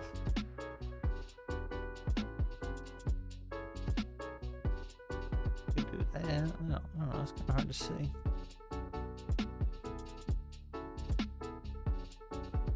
I will leave it at that. We will give him fancy bed because of wizard. And we got those wizard hats. So I gotta put that somewhere in there. Do we give him a big double bed? Make the party confused? It's like, who's sleeping with the wizard?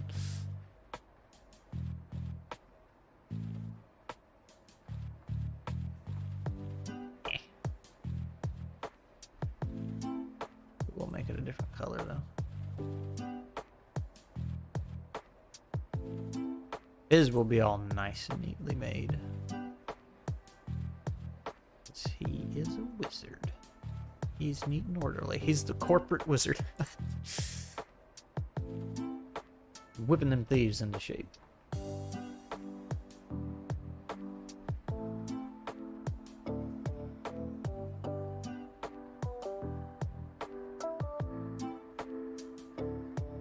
Actually, maybe that'll be the plot. He is a corporate wizard, and he's just one of many. The party has to hunt down.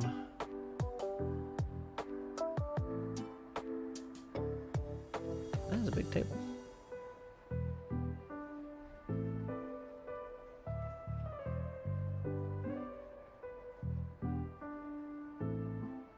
And I get bat wings when I search for hat.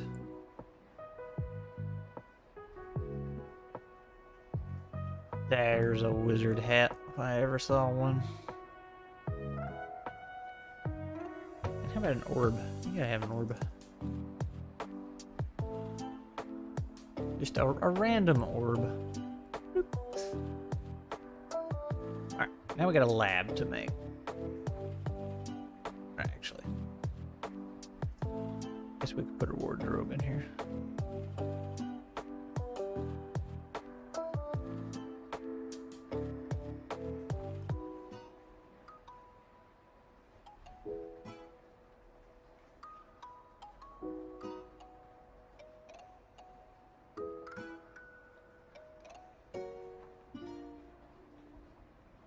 Oh, shucks. Something stands out a little more.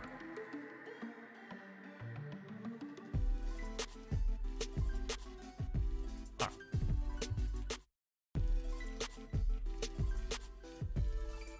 Very big laboratory. I feel like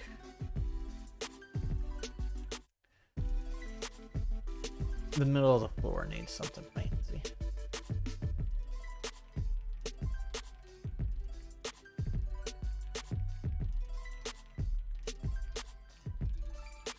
Something like that. But in the center. Do I not have center? Oh no, my room can't handle a center. Ah, there's gotta be a center. We can do that. Let's. Oh, can I not?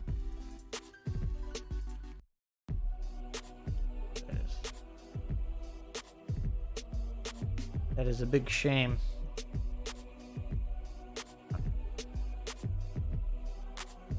Do that. What would make a good centerpiece here?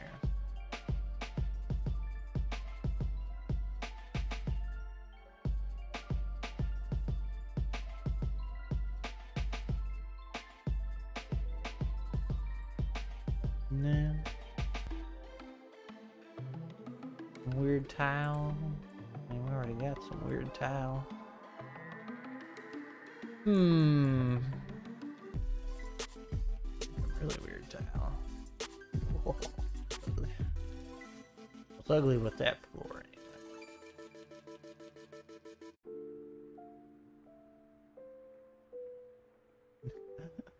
The galaxy in his floor. Wow.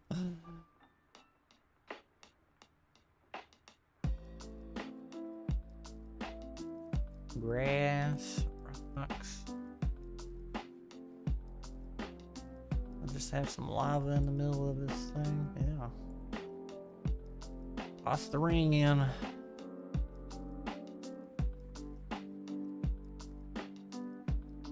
Oh, here's some more.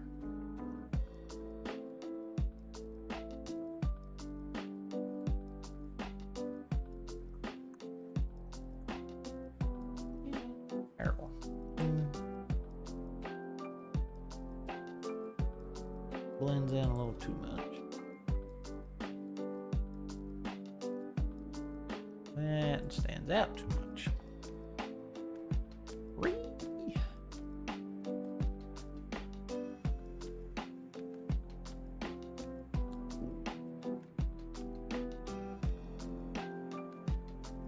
It's getting there.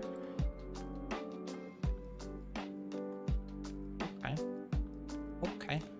Now, I always forget where this tool is. That tool. What do we have?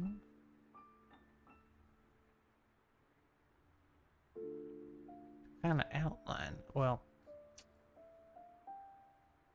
outline it in blood. Ah.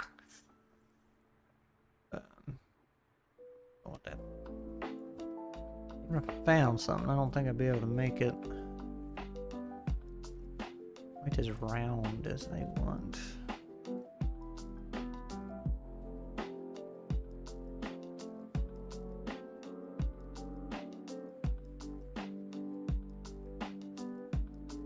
Whoa.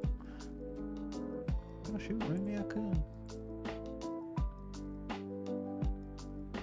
It's very silly looking. I'm just seeing if I can get it round. Roundish. Alright, I think we'll just have that on the floor.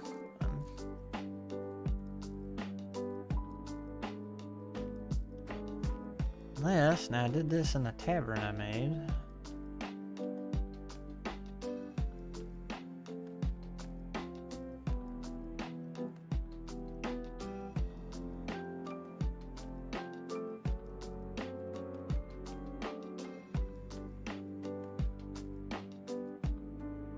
Yeah, you think a guy that was somewhat of a drafter for a living would be a little better at drawing maps.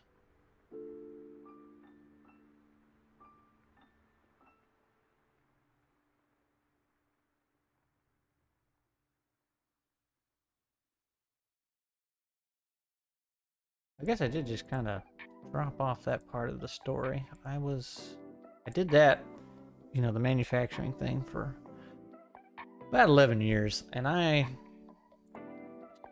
job hopped a lot because, one, after about a year, I'd get bored. I was like, all right, I need something else. But two, and this is true in a lot of fields, not just mine, if you stay at a job, most of the time,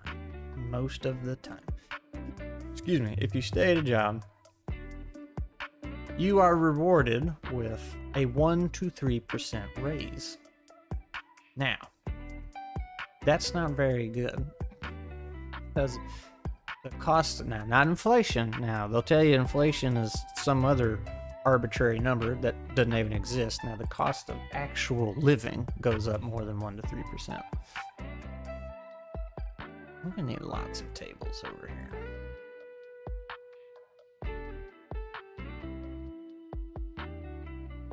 So, you know, when you get that 1 to 3%, it's not very good.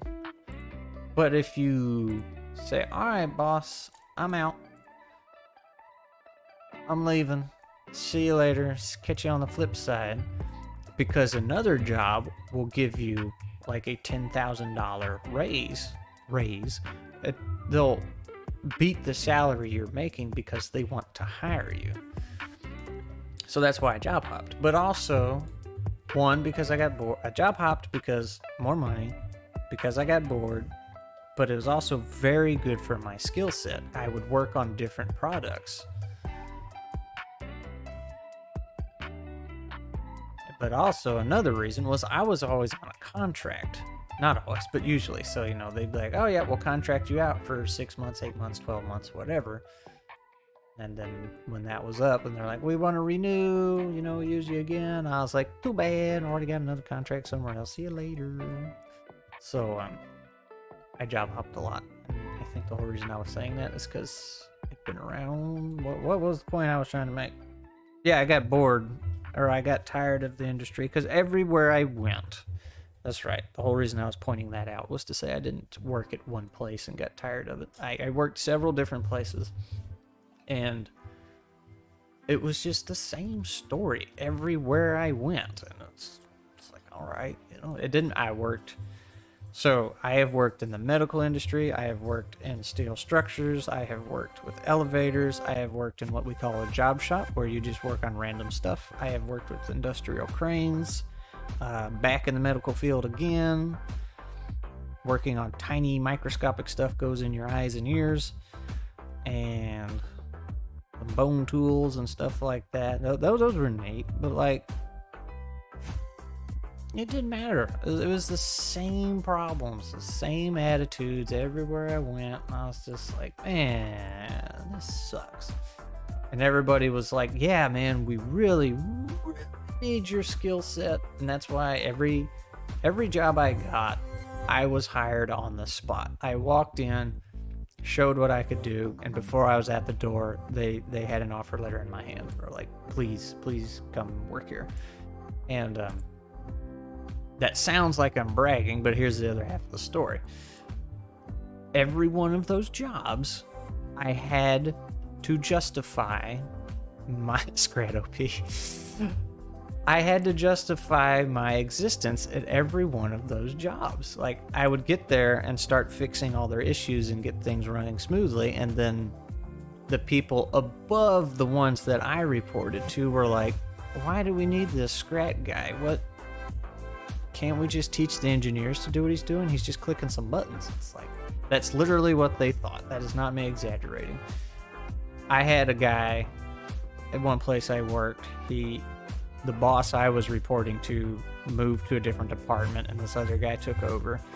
And he wanted me to train an engineer within 2 weeks, 2 or 3 weeks, to do my entire job / skill set on the side of that guy's regular job. And he pulled me into the office, and he was like, how long would it train you to, or how long would it take you to train this guy? And I was like, at that point, I had been doing it for 8 years, so I told him 8 years. And he looked at me like I was crazy, and he's like, 8 years? What are you talking about? And I was like, yeah, no, it's going to take 8 years to train him to be where I'm at. Plus, he's going to have to leave this job and work at a bunch of other places. It's like, how do you think I got to where I'm at? And he was just like, wow. Me and him didn't get along. It was great, because he ended up running me off. And a few years later, he had to call me back. And it was a lot of pride for him. Hats off to him for doing it, because that was an awful lot of pride he had to swallow in order to do it. Alchemy is not a category. That is disappointing. But anyway, I got burned out on it, and it was just like, man, this just kind of sucks. Because I got tired of having to justify my existence. And the worst case I think I've ever seen was one job I had. It was that guy who was trying to run me off. And because corporate told him, like, hey, we're expecting a big dip in the business, so we got to lay off people ahead of time so we can save money, right? Because that's how you do business, apparently. And yeah, I was on the short list because I was a contract. Drop some potions over here. I want like an alchemy set. Anyway, he was trying to give me the boot.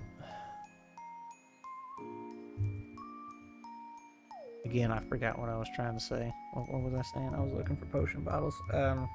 Oh yeah.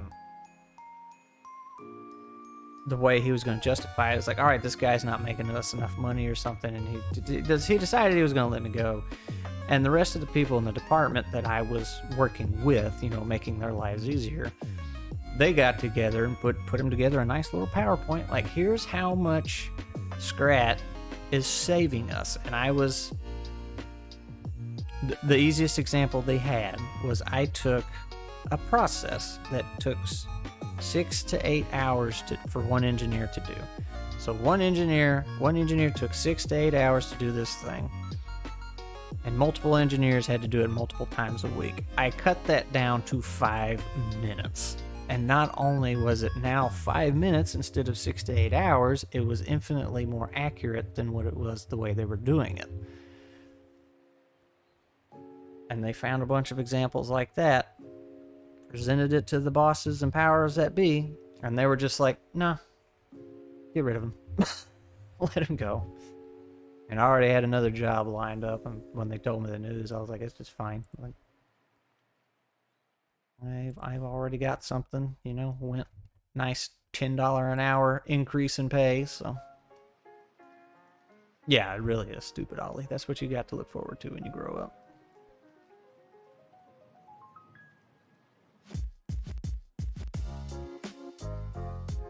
And it's just how it was everywhere. And you know, in those same places, they call you back because they think the engineers can. And I'm not dunking on engineers. Like, the engineers are super smart. They're just not trained to do this stuff that I'm doing.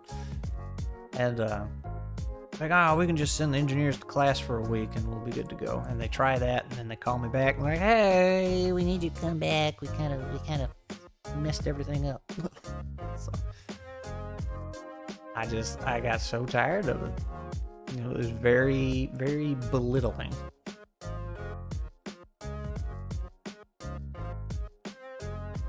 So I left the job I was at. I was just like, hey, boss, I'm out.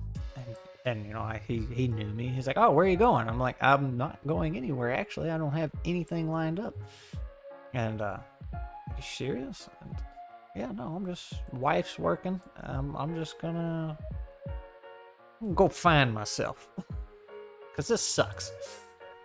And I was like, I'm gonna take a stab at some woodworking. Like, I learned to do that. Well, learned to do it. I got into it during COVID, which was a fantastic time because wood prices were through the roof. Some scales. Because this sucks.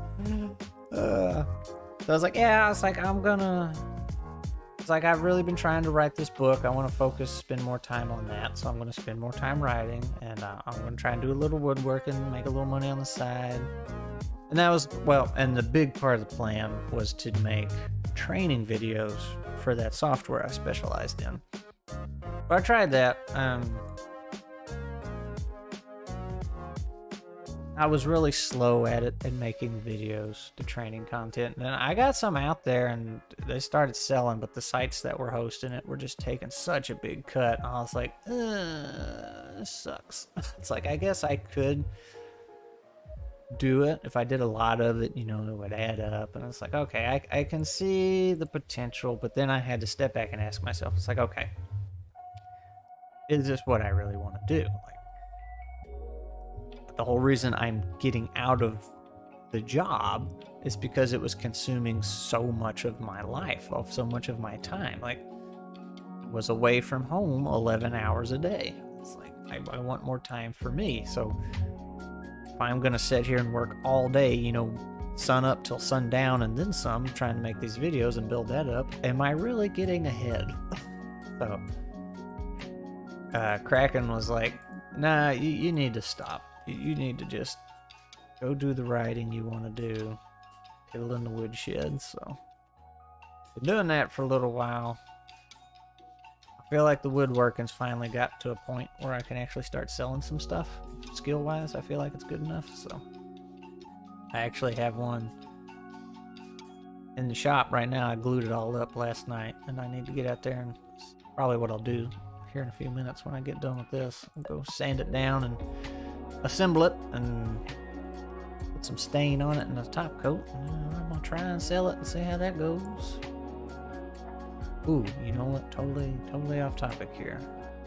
We need some of these plants. Whoa, that's a big old leaf. We need some of the plants that the thieves stole. Why are these things so big?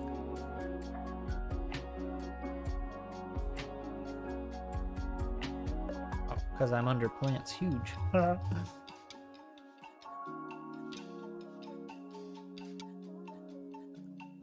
we go. Jack and the beanstalk plants. Yeah, you ain't kidding.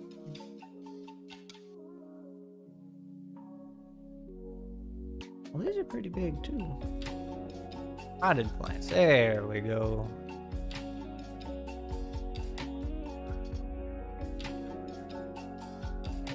Still not the smallest, but this will set the scene because they will recognize some of those from the store. Hopefully.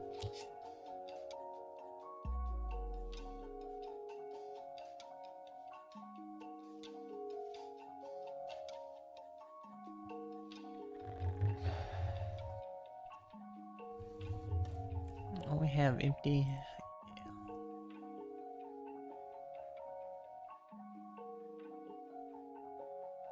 But, mortar and pestle.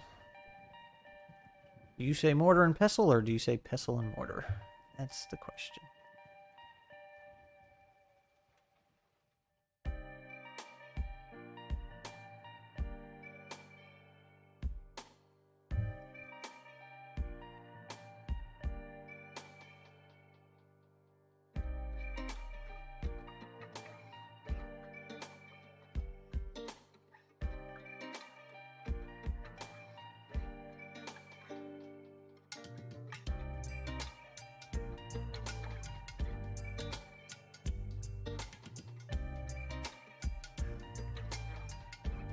So I probably need to figure out something to do with my life.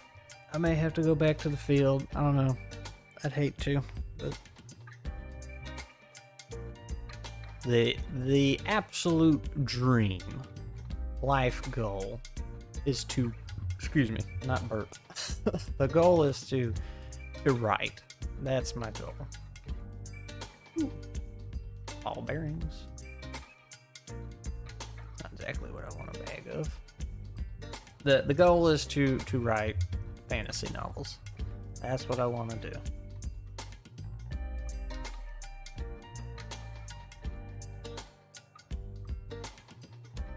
And that just, I wasn't able to do that very well working that many hours every day. Because by the time you work, 11 to 12 hours in your home, and you eat dinner, and you take care of any other obligations, such as, making sure the house doesn't fall apart, or if there's any social obligations you have to take care of, like, you're dead. You're just, blah.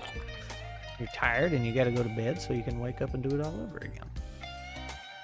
And then when the weekend rolls around, it's like, okay, let me catch up on all the things I fell behind on during the week, like mowing the yard, take care of the house, blah, blah, blah, blah, blah, fix the car, fix the truck.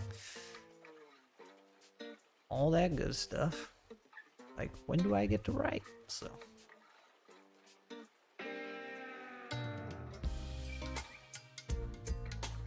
And writing has been the goal, like, ever since I was in high school. I knew that's what I wanted to do. I mean, probably before then, too. But, you get a little farther in high school and started thinking about your life a little bit.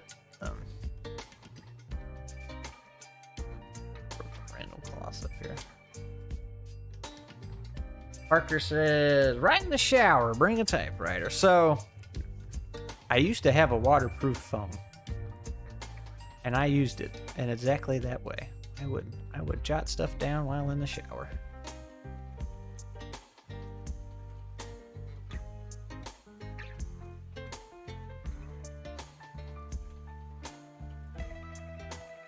I thought that was like a 4-person toilet at first when I saw it.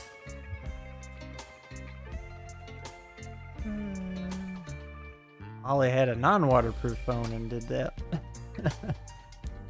Or he has one and does it, didn't have.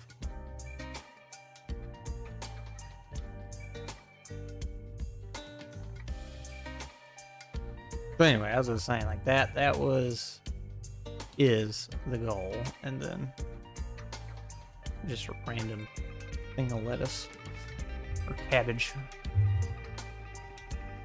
But as I got out on my own, it was like I got less and less and less and less time for it, and it just wasn't getting done. And it's like, all right, well, here I am, 35, still haven't got the first thing out. So it's like something's got to change. I'm not waiting until I retire. Start doing what I want to do. So.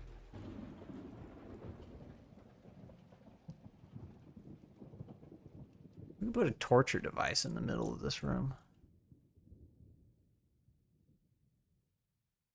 How about that?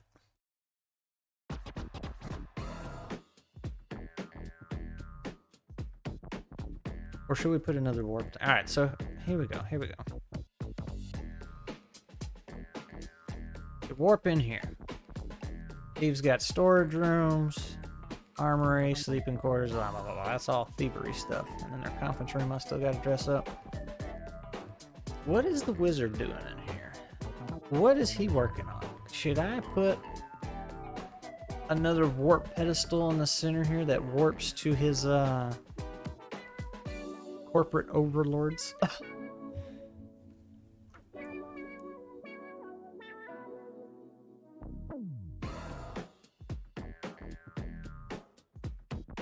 Andrew says, yes! Hello, Andrew!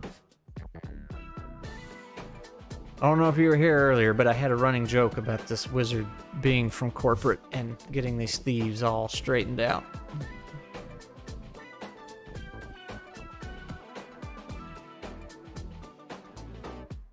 And it was a joke, but I don't think I'm gonna run with it. You were not. Alright, so this was... It's a good backstory? Yeah, so they got here from the sewers. And this is the thieves stuff. I haven't fully dressed it up yet. You know, got armory, storage room, all their bunks. It's very well organized. They even have a conference and a meeting room. And like I said, that's because this wizard took over. And he's from corporate. So the thieves have their stand-up at 9:30 every Tuesday. So gotta get their thieving done right.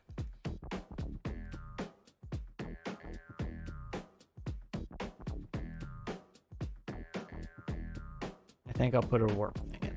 Alright.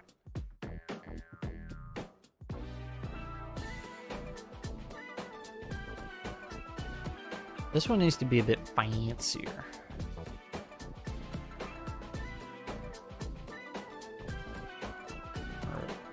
It's gotta be different somehow. High velocity thieving with lots of synergy. Oh god.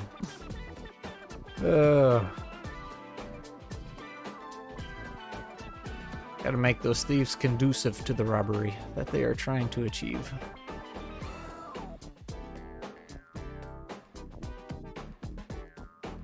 How about purple? Ooh, that's a little big.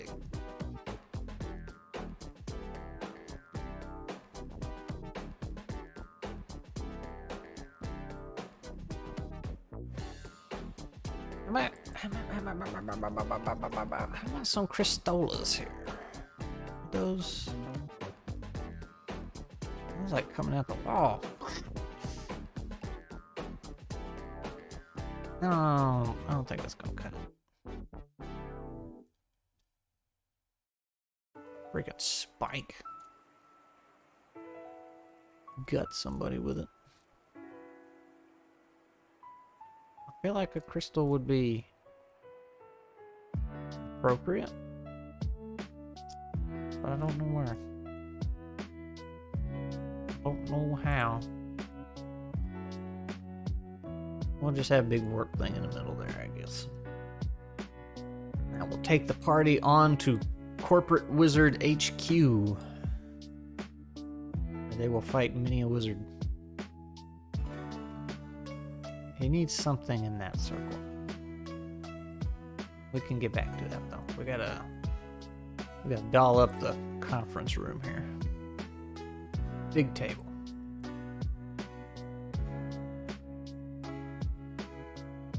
Let's see.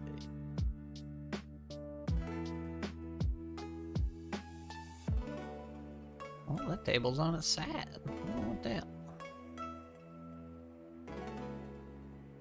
What is... These are not very bigly tables. There's a big one. 2 by 1, 2 by 1, 3 by 2. Oh, that's... Doesn't look 3 by 2. You get lying to me, game. That's the same table. Could have a big round one. It's not a big round one. We could make it big though. Ooh. No. Let's see.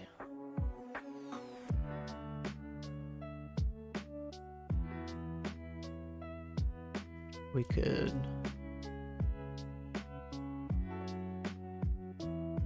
Can I make like a bar out of this thing?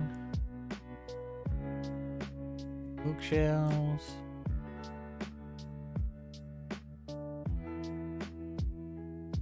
Well, that's a bar, so I was thinking we could just make a big... Make our own thing here. You know, a little better than that, but...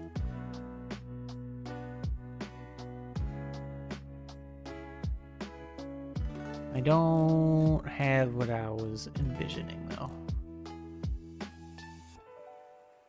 That's a step.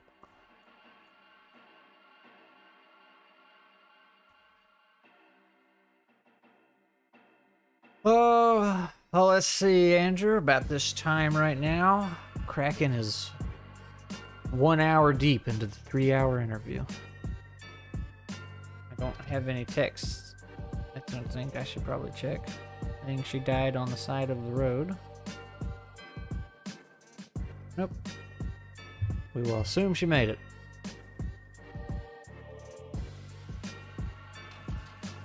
Alright.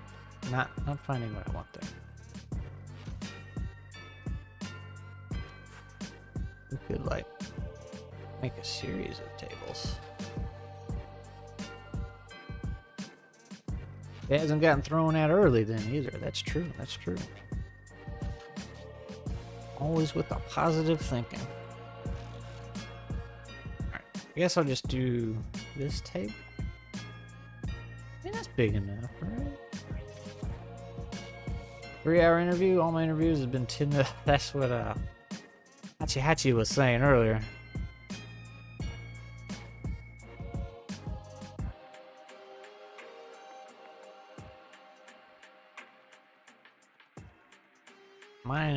I've had some up to an hour, but that's because like the actual interviewing part was 10-20 minutes, and then the rest was getting carted around the shop and showing all the machines. Like that can take a while sometimes. I'll introduce you to the manufacturing process. You got both your arms in a heartbeat? Yes, sir.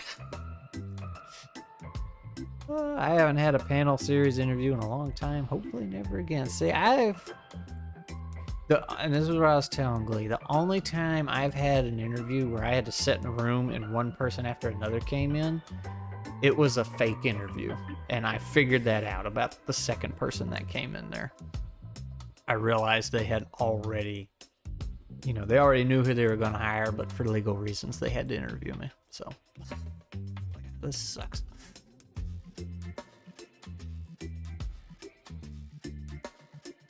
Is that a rocking chair?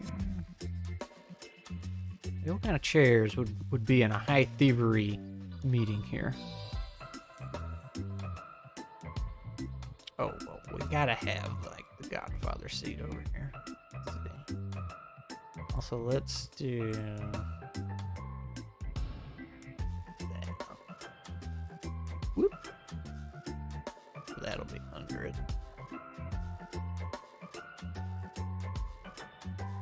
Stolen ones. Well, I guess you're not wrong.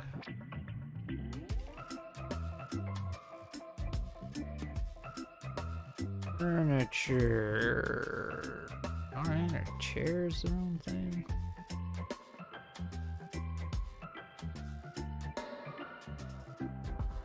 Feet.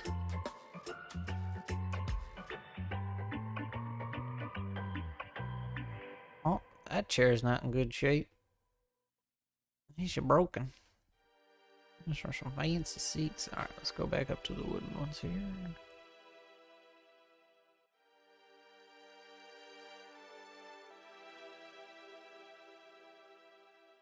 We have... Those both kind of blend in with the floor, unfortunately. Alright.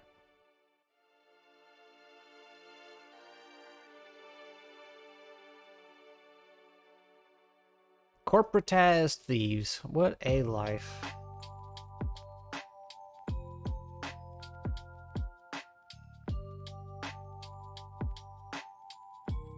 I'm gonna put in a storage room.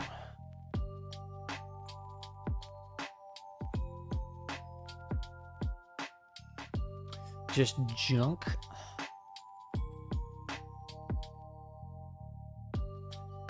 I ended up not making that bigger again. That's alright. So you're making Wizards of the Coast? Oh, I didn't say it. I didn't say it.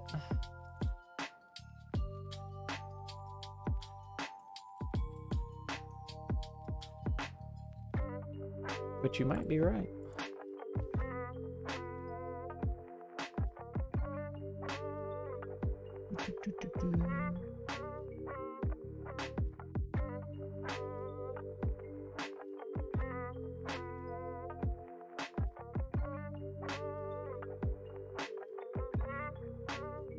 Let's see. What goes... We have an armory over here.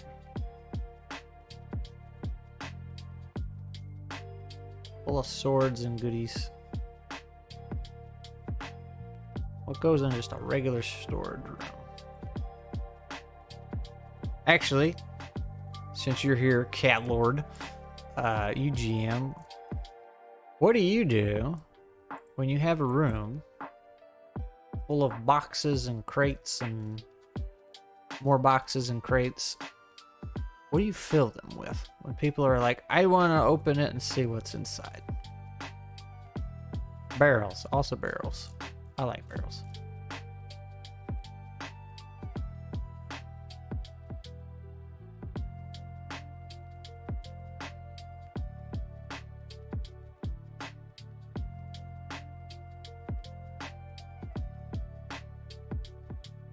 I like to make a D20 random loot table. Oh. I'm just gonna start putting mimics in everything. Like the mimic is not the crate, but there's one inside of it. And they roll D20 every time when I'm like, oh, there should be loot here.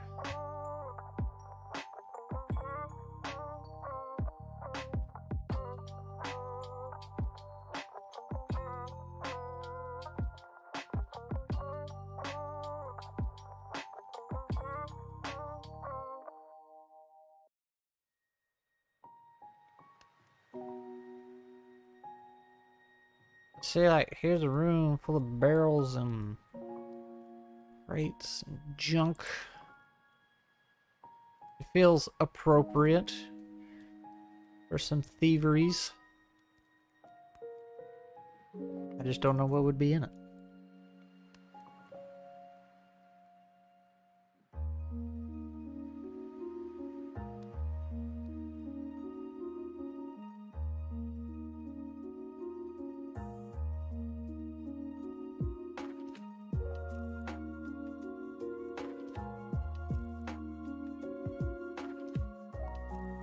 But I feel like they would have mad loot.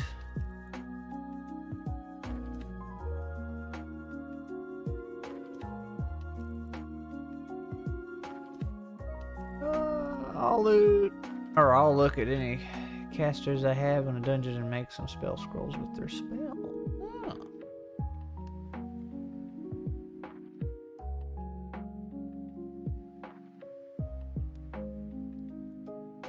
I guess you're a nicer GM than I am.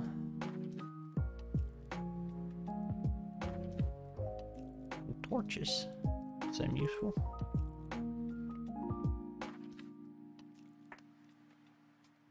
Oh, I thought that was a box full of cockroaches for a minute.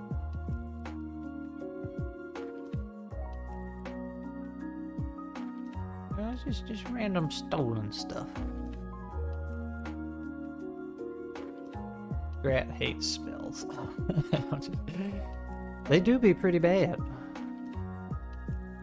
Well, you know what? These guys don't have a kitchen down here.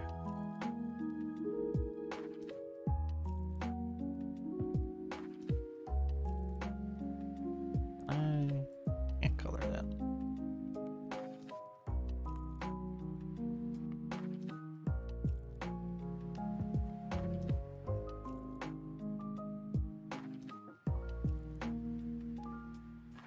Some spells are fine, but when the spells are just like, hey,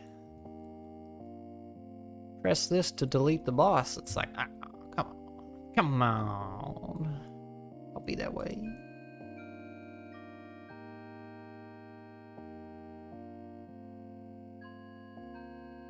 Put another toilet in there. Poop together.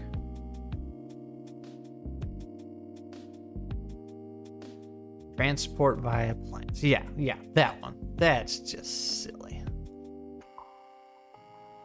What plant were they smoking when they came up with that?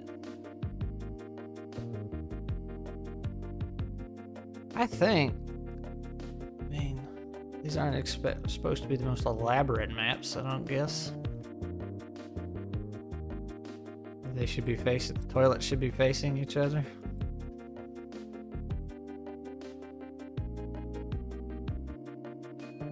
There you go.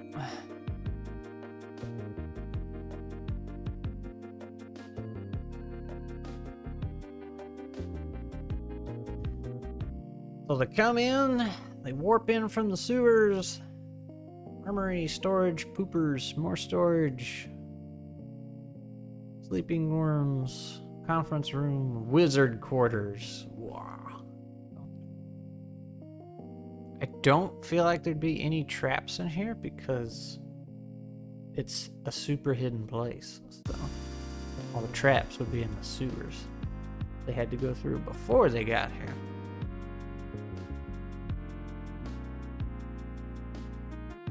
If the sewers are where they came from, where does their poop go? Oh. Is there a Deleticus Poopicus spell for 5e? There is for everything else. A little teleporter in the toilets. Yeah. There you go. They got a dimension door at the bottom of the toilet. Just constantly open. So don't fall in.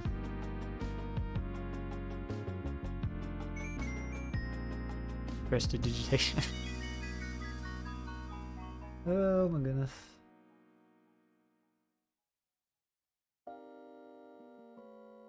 Has a surprising number of uses.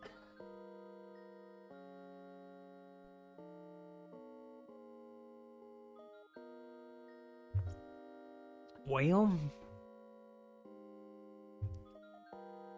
I think that's all I'm gonna do for this map. It does feel a little barren, but like... Oh, I had thought about... That's right. I was thinking about tucking a little vault over here full of gold. Let's do that real quick. This would be a secret room. Tricking goblins into thinking you're giving them more money. Look, we both completely flubbed that spell. We didn't realize that one, things you make are only there for like 6 seconds, so. In my mind, that never happened. I think Glee's still salty about it, though. Even though, technically, it wouldn't have worked. Even if I didn't do what I did.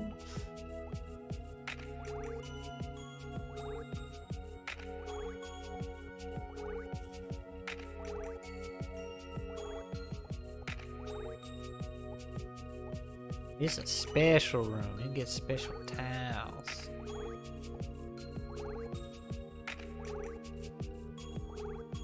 Those tiles look kind of lame. Maybe it just gets rocks. Ah, there we go.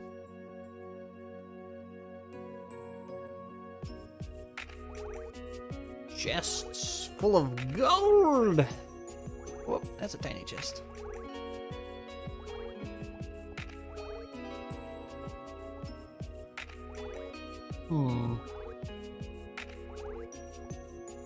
Just full of empty chests, how about that?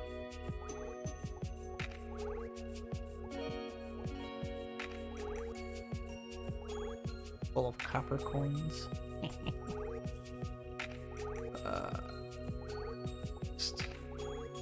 don't like how the...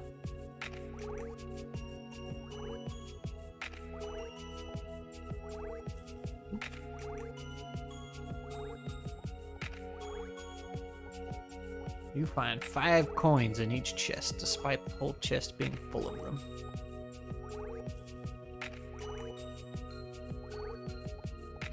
Irrelevant. Alright, I need a table.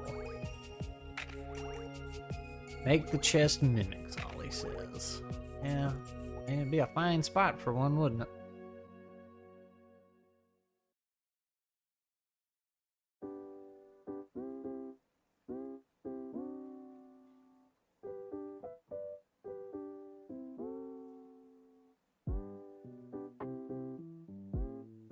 The chest is full of copper coins and just the top layer is gold.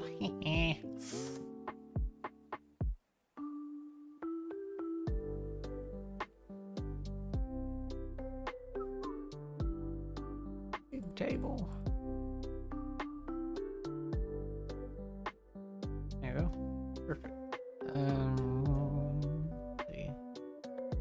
jewels is a category here. Maybe not. Gems? No.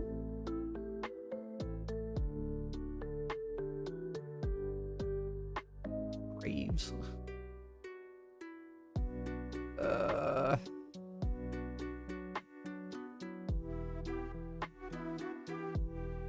What's another word for jewels or gems? Or was it like treasure / gems? Ah.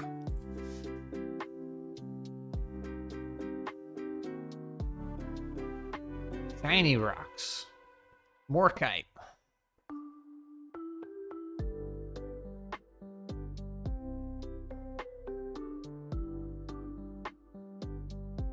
Gemeralds. Tiaras.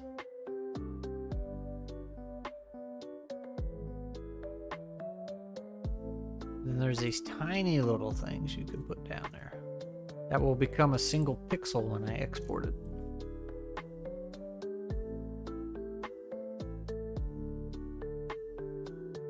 There you go, some goblets. A weird angle.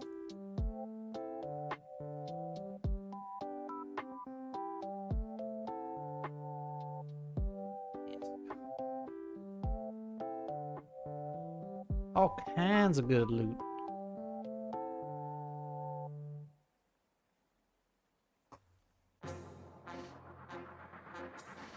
Mixed piles. I like a mixed pile. Whoa. I'm falling off the edge. Oh, just a big pile of gold.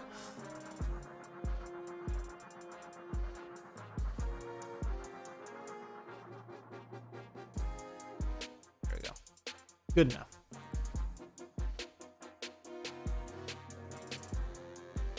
Could make some of those mimics.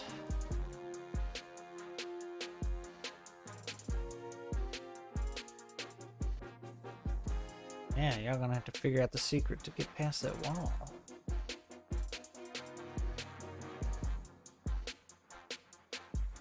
Or here's what you could do.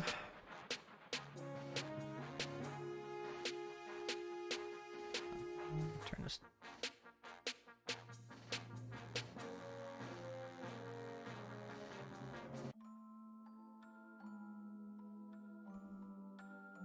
We have a couple there to whet the old appetite. And then you have multiple layers with the puzzles and tricks they have to get through.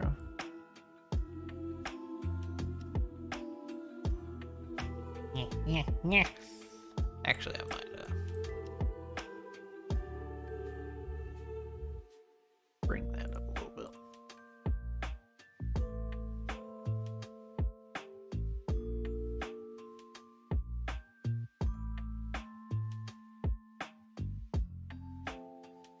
I gotta get through our fear puzzles.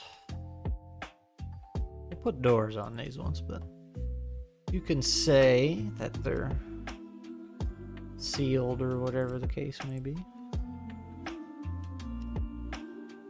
Kool-Aid Man style. Oh yeah!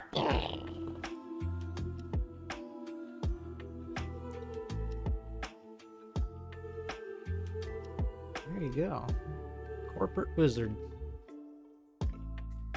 Oh my goodness.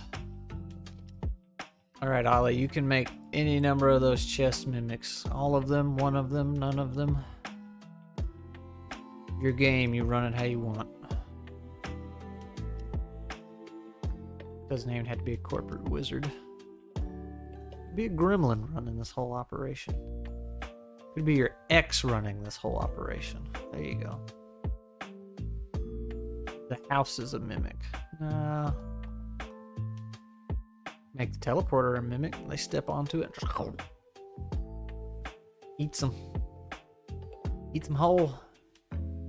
Make one of the beds be mimics. Oh, there you go. Do that too. Possibilities are endless. Up to your imagination.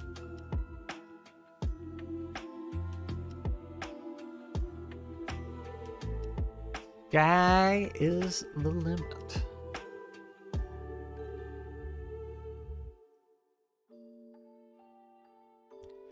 Well, it's 1:30, which means I've been doing this for 2.5 hours. I am hungry, so I'm gonna go eat.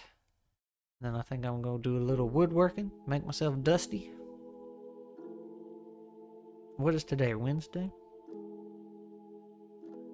I guess by the time I do some of that, Glee will be on her way home. I can't see that far. I don't know what'll happen after that. So food and woodworking. So I will see y'all later. Thanks for dropping by and chatting. I think Hachi bowed out a little earlier. It's unfortunate. Andrew missed that one. We had a little bit of a Vermintide 2 chat. Got to talk about Cousin Oakrey. But good times.